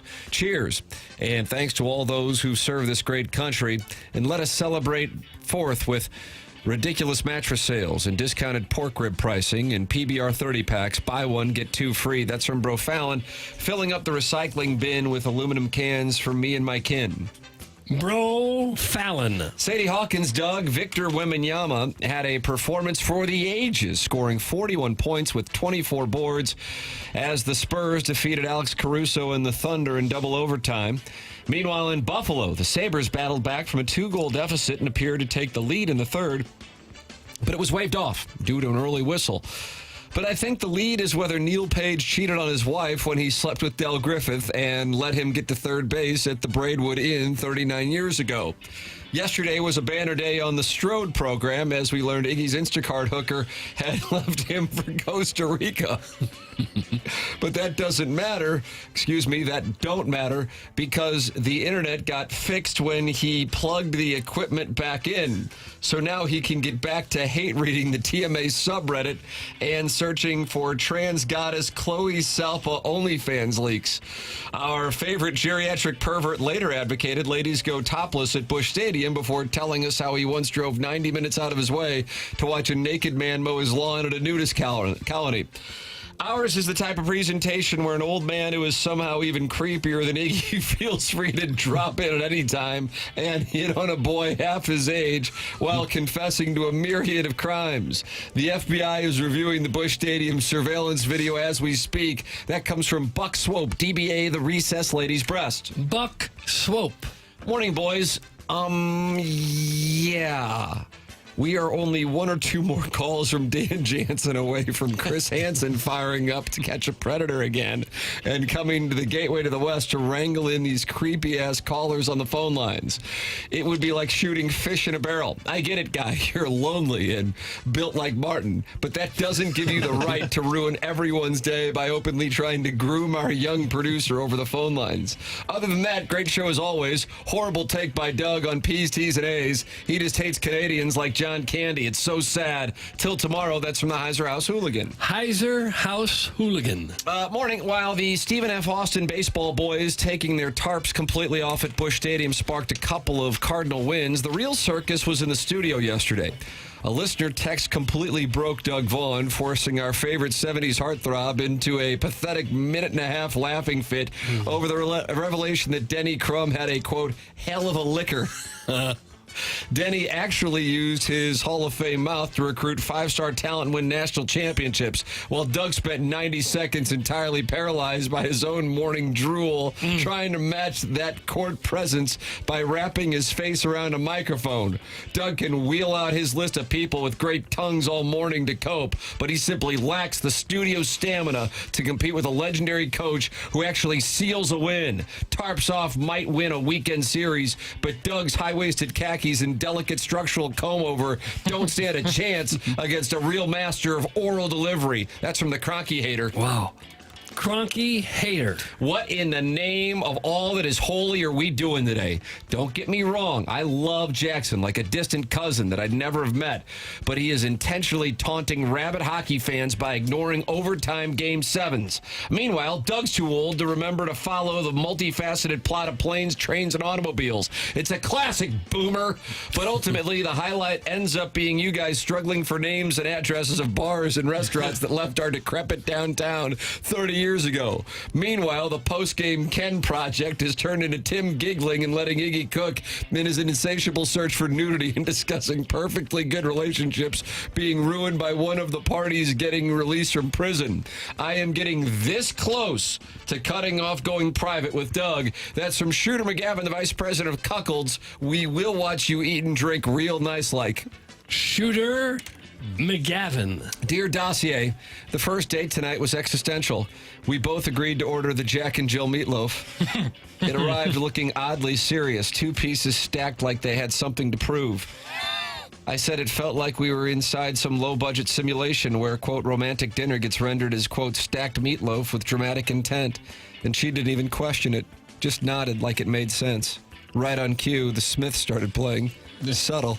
Nothing says potential connection like being gently reminded that everything ends.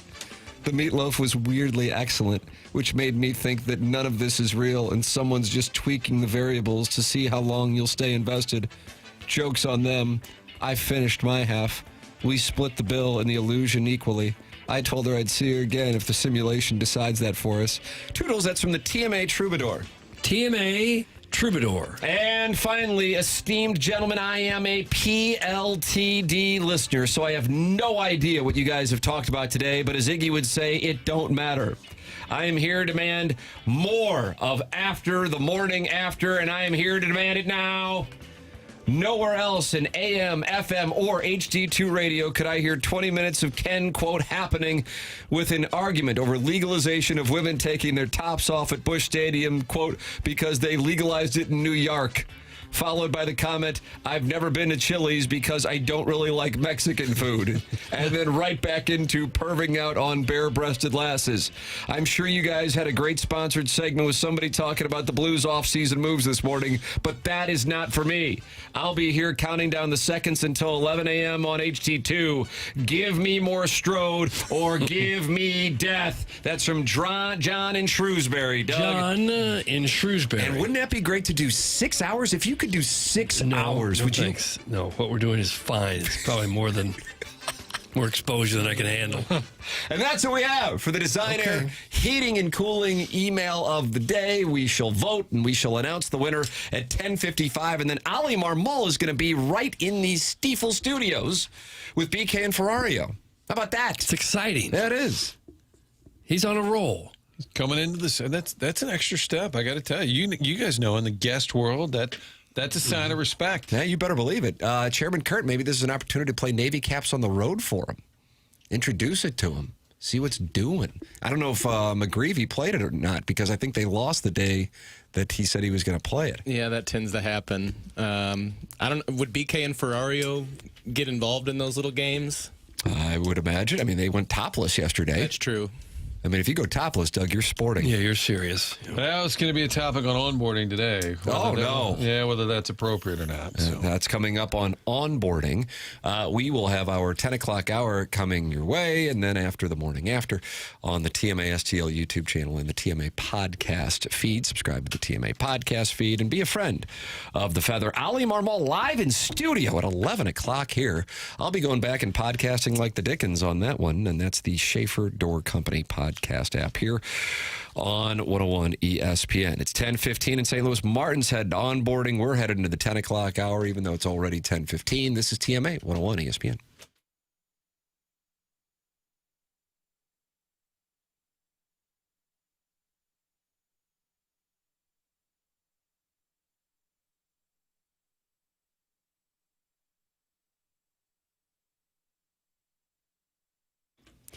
It's true that good things come to those who wait. At Stifel, great things come from knowing when to act. For 135 years, Stifel has helped individuals, families, and business owners make thoughtful financial decisions. Founded in St. Louis way back in 1890, Stifel combines deep local roots with national capabilities. From customized wealth management to investment banking and traditional banking, Stifel delivers fully integrated solutions designed for complex financial lives, whether you're growing, preserving, or transitioning wealth. That same long-term mindset is why Stifel proudly supports TMA, because they know success is all about timing and knowing when the moment is actually the moment. Investing, banking, advising. Stifel, where success meets success. Stifel Nicholas and Company Incorporated, member SIPC and NYSE.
Think you requested this? Why?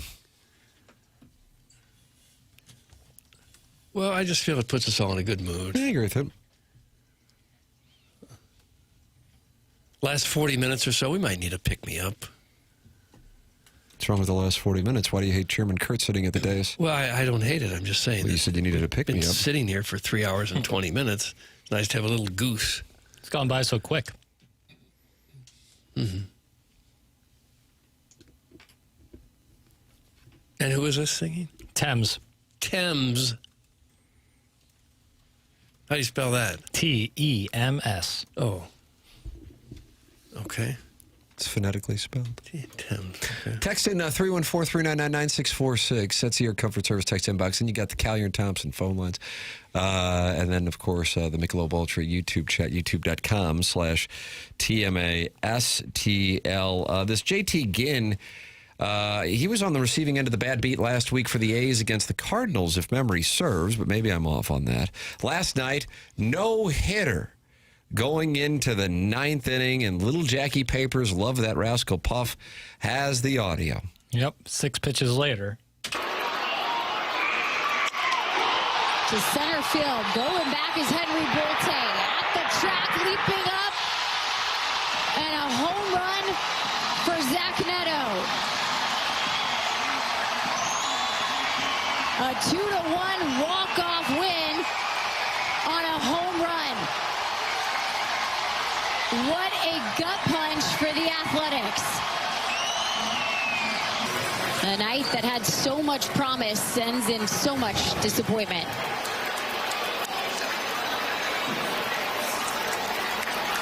Jenny, it's about as rough of a finish as I think you could expect. Come on, get over it. Lift yourself up. So he brings a no-hitter into the ninth. 6 pitches later, his team loses, and he gets the L. Oh. He gave up first a single and then the home run. Yeah, knock. Yeah, knock, and then, so the no-hitter bid gone, and then the home run right after that. Brutal. You'd hope he'd get a little bit more run support. Yeah, you would. I wonder if the manager will then say, see, I told you we should be taking these pitchers out before they get to the ninth. Only threw 105 pitches, too. Yeah.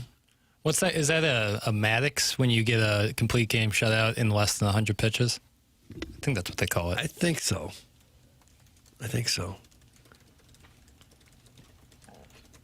We can certainly look that up. We all could have looked it up. Yeah, that's about, Maddox.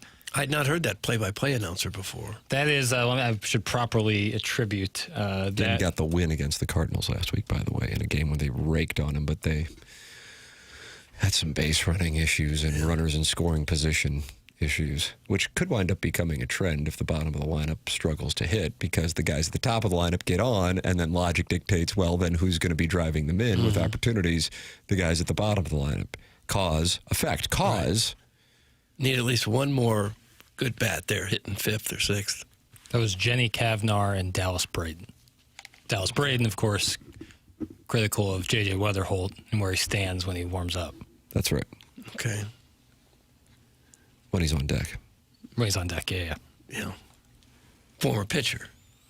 Perfect game? Mother's Day. Yeah.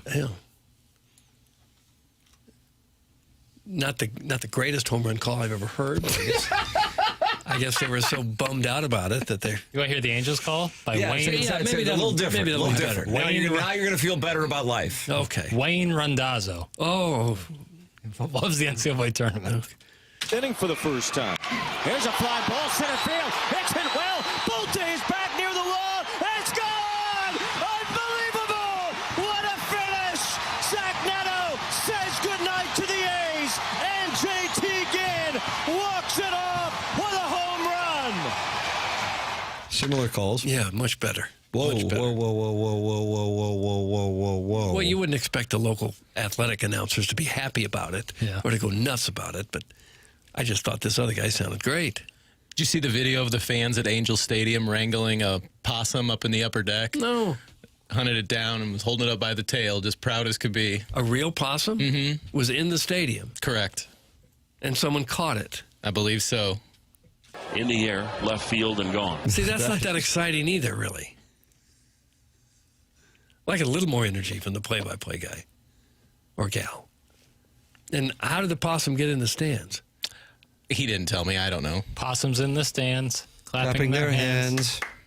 I imagine these stadiums have a real issue with vermin, with all the enormous trash containers that they have around the stadium. Gerbils by the dozen. I don't think gerbils necessarily. What was the classic little video clip? I don't know if it was like an umpire, but I think he like wrangled a cat out on the field, and then the cat Doug, watch this. The cat goes up the field. Cat goes down the field. Ah, yes, the cat. A raccoon is out on the, or it's a kitty cat. Couldn't tell a raccoon from a cat. He's far away, I guess. Hey, fellas, I was listening to the Morning After podcast yesterday, and if you wear a ball cap to the first few dates, it's a tell for the woman, right? Is going capless the move if you do, in fact, still have hair? Thanks, that's from Big Tuft. Capless is always the move. I think capless is always the move if you're just meeting somebody. Always. I mean, what are we doing here? If you wear a cap, that's a sign of insecurity. I agree with that. I think that's a tight read. Owning, even if you have a bad hairline or bald, owning that and being confident still, to me, is a big green flag, as they say. So you like a guy when he doesn't wear his cap? Yeah, absolutely. There you go, Doug. And that's what you look for on the Grindr profiles? It's a leading question. It's a leading question. What if you're going to a ball game on the first date? That's a tough call. I'd say no hat. Also, not a great first date. Ball game's not a good first date? I think it's a kind of a good one. You got time to talk, and yet there's something going on to talk about. The Maybe worst you can do play-by-play for the girl. Yeah, they love that. The worst first date is a movie. Yes, agreed. That's the worst first you can't talk at all. Unless you do dinner first. What if you're on a first date to a Cardinal game and the moment, like the tarps off moment, comes over to you? Do you do that? Right, or you get on the kiss cam. That's another reason why that's tough. That could be tough, yeah. Real tough. If you're on the kiss cam, do they brief you in advance to I let don't you think know? so. No, I don't Really? think so at all. Wow. Yeah, that could cause a tough putt. Yeah, very tough. Would have had it cost that guy in that concert. The Coldplay Remember, thing, the yeah. secretary. But that wasn't a kiss cam. Yeah, that was just. I thought it was something similar to that. No, that was just. Just a random panning around the audience. Oh.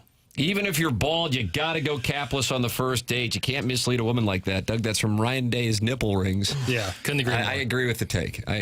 Doug, it's called hat fishing. Oh, is it? But then there are some women, I don't know why, by the way, who like the shaved head.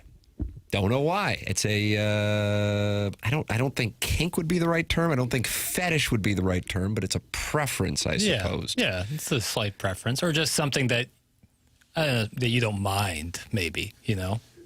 A shaved head's probably a lot better than a really bad head of hair. Would agree. Like, it depends on how bad. But if you got patches here and there. Yeah, right. Or a aggressive peninsula. They 100% brief you for the kiss cam. My wife and I got asked one time. Doug, that's from Wedding Tackle. Really? But then, so people are acting surprised when they get thrown on there? I've never seen ushers walking around saying, Nor "Can have we I. use it?" I'm calling on that guy. You're calling on Wedding Tackle? Yeah. I don't know if you want to go with Wedding Tackle. Sometimes they See do. what his cards he Sometimes has. they'll do 10 or 12 different couples. I don't know how you'd have and time. they look to- surprised every time. Yeah. They're like, "Oh, look at that!" And then they give him a smooch. And sometimes an older gentleman, like in his 60s, will really, really lay one on his wife. You know, really plant one, and then the crowd goes nuts, and then they'll go back to them. Right. That's like when he has his 25-year-old wife. No, she's usually of the same age. Oh, that might receive booze. Not at Shaw Park. No, that would receive praise. I had a mullet before my first date with my now fiance. I decided to go completely bald hours before the date. The rest is history. Getting married in the fall. Bald is sexy. That's from Hot Dog Roberts. Okay. Mazel tov to Hot Dog Roberts. Don't make me call in, Jackson. That's from Wedding Tackle. You want to go with Wedding Tackle? The phone lines are open, man. 314-974-0101. Doug, Wedding Tackle and Jackson Burkett on the dossier. Brought to you by Polos Plus. Don't get suspended, because if you get suspended, you're going into the appliance discounter suspension log. I felt like you went suspension happy yesterday. Am I right on that? Or is that a couple got nicked. Sharon and Clayton got hit? Burning Drip Mushroom Tip got it. Marshy's Hat Collection got it. All three of them. Yeah. No suspensions yet today. No, but I'm close with this Hot Dog Roberts. And Wedding Tackle, who's calling in on the Callier and Thompson phone lines, 314-974-0101. Memorial Day savings is underway at appliance discounters. It's the lowest prices of the year on every appliance in the store. There is a Bosch deal that is only available at appliance discounters. Stainless steel Bosch 500 series dishwasher on sale now for $995. That's a savings of $300 plus. Appliance Discounters is going to deliver, install, and take the old one away for free. That's another $230 in savings. Another Memorial Day exclusive only at Appliance Discounters is an additional 5% instant rebate off any appliance price $5.99 or more. That's 5% off instantly. Certain restrictions do apply. 12 months interest-free financing, huge factory rebates on top of the lowest discounted prices of the year. Only at Appliance Discounters, the largest family-owned appliance company in St. Louis. Come see their beautiful showrooms in Baldwin, South County, St. Charles, Maplewood, or Afton, or shop online at theappliancediscounters.com. It is 10:30 in St. Louis. Time check brought to you by Clarkson Jewelers, an officially licensed Rolex jeweler. This is the Morning After 101 ESPN.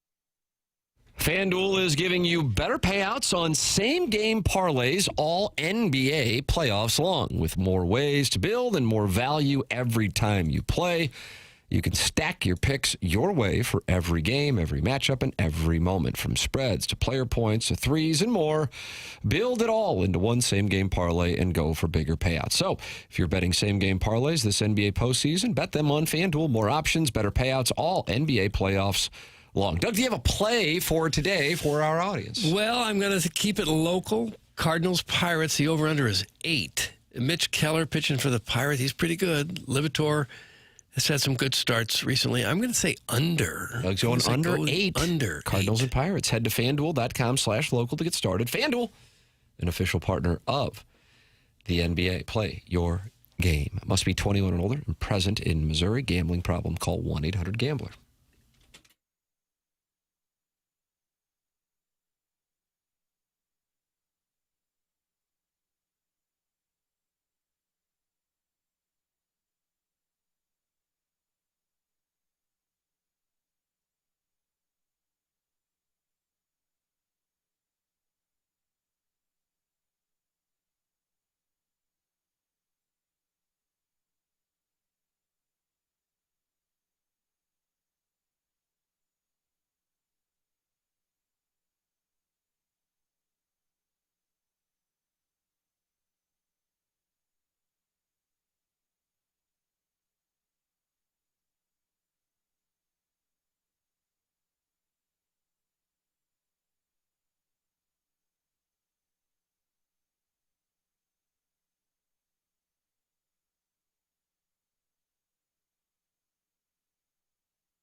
So good.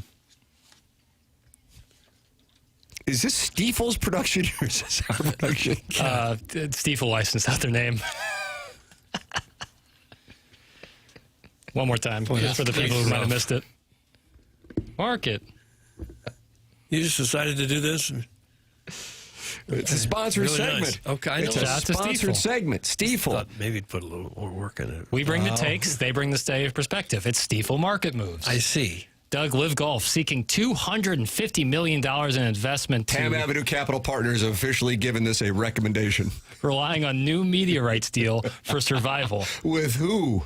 The value of Liv's current media rights deal with Fox Sports is described as nominal.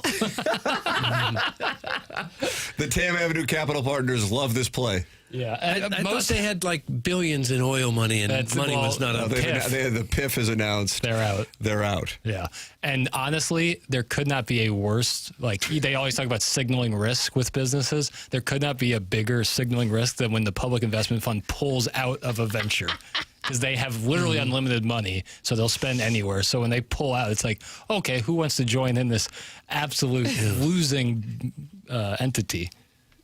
So I'm dropping. The choices are backing, dropping, or watching. Dropping. You're dropping the future of Live. Yes. Are you dropping the future of a rival golf league or a rival golf entity to the PGA? Or yes, does Liz I'll drop that too. Yeah, I'm kind of in the same boat. I think this was their shot. Like, trying to take down the Lannisters. You got down the Lannisters. Tyrion. Tywin Lannister. If you're going to take the shot, you got to make sure that you finish the job. That? It's Game of Thrones. Oh. Okay. If you're gonna, Doug's shoulders shrunk when he take down Lannister. It's the proverbial: if you come at the king, you best not miss. And in this situation, they missed. They almost had the opportunity to overtake it, and they didn't. And so now I think that might salt the earth of any potential rival golf league. Salt the earth of the rival golf league. Right. Like, I don't think there can be another one to come about. If you can't Not anytime succeed soon. with Saudi Arabian money, you're probably not going to succeed at all. Because that was the only draw to these players was like, oh, you're going to give me that much money to come play? Okay. Yeah. So I'm down on it, too. I'm also dropping. There could be a time when there's so many great golfers that need a chance to play professionally that they have to rework the PGA Tour somehow. I guess I could see that in the future, but it's not now. Maybe more developmental leagues, more Corn Ferry stuff like that. But in terms of the big show, I think they got it pretty much nailed down. Yeah. Well, Aaron Rye's win has inspired dreamers around the world. As more I see Aaron Rye interview-wise and stuff, I'm a big fan. Are you? Was it true that he was the first Englishman to win the PGA Championship in 107 years? Yeah, how about that? Fun facts for no one tell. That's unbelievable. Well, they can stay on their own side of the pond. How about that? That's unbelievable. You don't want them allowed in the field? Well, maybe Is this rooted in burning the White House in the War of 1812? Absolutely it is. So this goes back to Old Hickory? Still festers. I want y'all's wild speculation on this rain situation for the Cardinals game tonight. Should I go to the game, take off tomorrow for a doubleheader? That's from Boots Gone Savage. He says, I got nice seats here once. Doug, what would you do? I was in the commercial break. I looked outside to the southwest here in Creve Coeur, Missouri, and I said, hey, boys, looks like a lovely day is developing in the St. Louis area. And then I said, but it looks like the forecast has rain in it later this afternoon. I pulled up the radar. Wow. Yeah. Holy moly. Both for the Doggies game and the Cardinal game, there is a line of storms that is probably, I would say, in the Columbia area right now that goes all the way back to North Texas. And it is headed our way. I mean, it's on a beeline for St. Louis. So I think it's going to rain sooner than that. Yeah, my app says around 11, but it could be cleared out by 6 or 7 o'clock. Within another chance of rain later at night. Go to the game. The weather will be over by game time. That's from Dirty Chewbacca. Yeah, I'm also thinking about going to the game tonight. Is that right? Yeah, a bunch of my friends would It'd be really bad. Oh, Sweet Guy, probably. Indeed. Yes. It'd be really bad if you did have good tickets and then they did play the game and you're sitting at home. Yeah, right. But then better to risk it. Go down there. It's not that. I'm currently in Springfield, Missouri, and I'd go tarps off with swim trunks to the game tonight. That's Marcia's burner, who is experiencing, I gather, storms based on what I'm seeing on the radar. Hopefully Busch Stadium will remain a no-trunks zone. I like that. What if they install a hot tub like Arizona? Would you get in? Would you take a little dip? Would I? Not personally at the stadium, no. Maybe if I were 50 years younger, I might have. Probably even then, probably not. Just sitting in a hot tub out in the outfield with a big who knows helmet who else full of has been nachos. in it? There's nothing more I like than on a hot Arizona day to take a quick little dip in a hot tub. Yeah. Well, they had the roof on the place. The roof was on fire. The roof was on fire. Okay. Fire starter, Prodigy, full circle. Did they say the roof was on fire in Prodigy No. Fire Starter? No, they don't. This just has fire in the name. Doug's starting to get pissed. Yeah, I just don't have any idea what you're talking about. Wedding tackle regarding the kiss cam says, don't make me call in. You're welcome to. Okay, has not called in yet. Says the only time they don't brief you for the kiss cam is when the kiss cam crew comes into the bathroom and busts into a stall. What? They have to at that point in case there is mud. Oh. That might show up on the Jumbotron. I'd never heard that. No. I'm kind of glad he didn't call in. Yeah. I think he just proved to himself that what he said wasn't true. Logistically, I just don't think they have enough people That's to what I'm tell saying. a dozen different couples, hey, is it okay if we put you on the Jumbotron? Right, and then what? If they're not sitting in their seats, you gotta. How many do you have to get? I think it's random. I think they say that's a guy and a girl sitting next to each other. Throw a camera on them. Yep. If they smooch, great. If they don't, whatever. I mean, Smooching with the boys. Yeah, they should be playing Smooching with the Boys. No, they shouldn't. Was that Smooching in the Boys Room? What's the name of that Molly Crew song? Smoking in the Boys Room. Okay. But then they did the take on it called Smooching in the Boys. The weird that heaven's one is the sakes. Smooching with the Boys. Oh. Smooching in the Boys Room. What was that? I'm You just really, go to rails? I'm really now I'm really tickled by the idea of a song called "Smooching in the Boys Room." Tight read, Tim. I am all wet. That's from Marcia's burner. Doug, he is in Springfield, and it is pouring down rain in Springfield. Okay. This whole week, this sucks. Don't give up. Sometimes you see this in the forecast, especially on the iPhone. And as we've learned, it's the worst forecast going out there.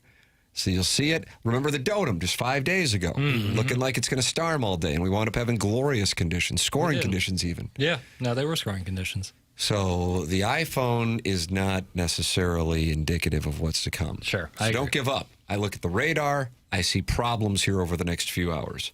So I'm surprised to see that it's not going to rain until 4 o'clock, because based on what I'm seeing, it looks like storms are headed our way from the southwest. But what that could mean, Doug, is they're gone by the time the Cardinals and Pirates and Doggies and Dynamo take their respective fields and pitches and such.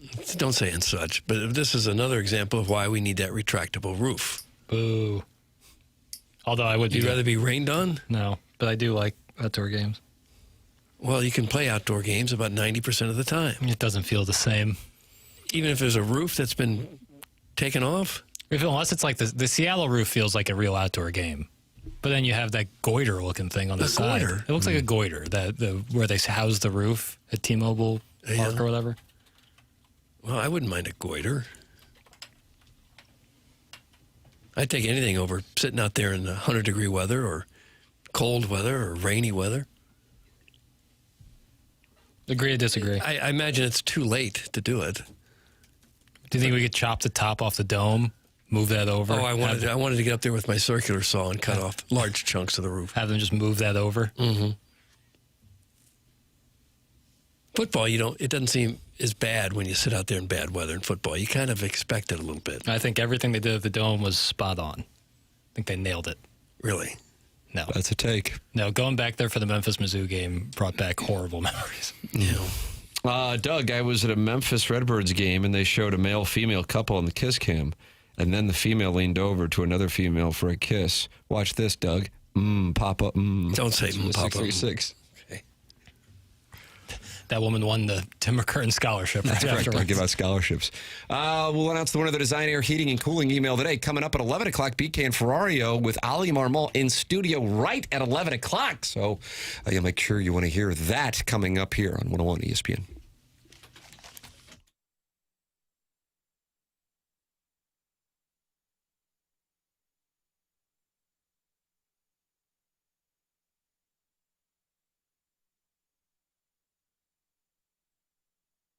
Hey, folks, I'm here to talk to you about Lee's Chicken. We had some Lee's Chicken out at the Dotem on Friday. They provided lunch for us, and it was so delicious. I thoroughly enjoyed some of that Lee's Chicken Friday, and you can as well with their new Battle Hawks box that will get you 4 of their famous hand-bread chicken strips and an order of potato wedges. And on top of that, you get a code valid for buy one, get one free Battle Hawks tickets. That's one hell of a deal. Well, it's just $9.99 at any St. Louis area Lee's Famous Recipe Chicken location. Again, $9.99 will get you 4 of their famous hand-bread chicken strips and an order of potato wedges, and you get a code valid for buy one, get one free Battle Hawks tickets to boot. You can get the Battle Hawks box in-store or by ordering online on Lee's new mobile app, where you can also earn points for free food and discounts. That's our friends over at Lee's Famous Recipe Chicken, partnering up with the Battle Hawks.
This is Jackson with a Sports Center update brought to you by Saliga Heating and Cooling. Cardinals Pirates tonight, 6:45 p.m. first pitch with Matthew Liberatore on the mound for the Cardinals. That was their Sports Center update brought to you by Saliga Heating and Cooling, a Daikin heating and air conditioning dealer.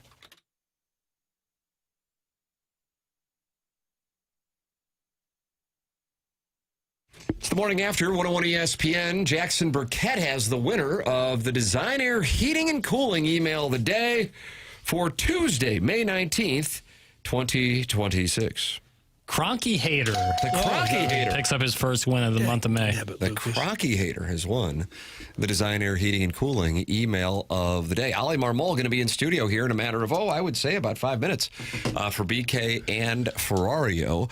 So you'll be able to listen to that here on 101 ESPN. Doug, a WWE character, is hosting First Take. You can see it here. Doing? Who's that? That's Danhausen. Who? They lose all their credibility as Danhausen? So when Stephen A. Smith was debating the Knicks and Cavs with rapper Cameron, it was credible.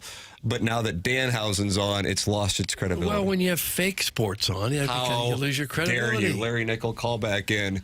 And you can ask a question of Ali Marmol, who will be in studio in a matter of moments. Cardinals and Pirates tonight.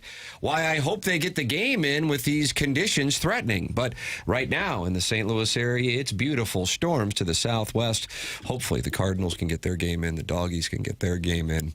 And we will be with you tomorrow at 7 a.m. Ali Marmol in studio next year on BK and Ferrario. Time for us to shut it down. For Jackson Burkett, for Chairman Kurt, for Martin Kilcoyne, for my brother Kevin, for Douglas Elvin Vaughn, I'm Tim McKernan. This has been the Morning After, presented to you by Brown and Crouppen from the Stifel Studios on 101 ESPN and the TMA STL YouTube channel.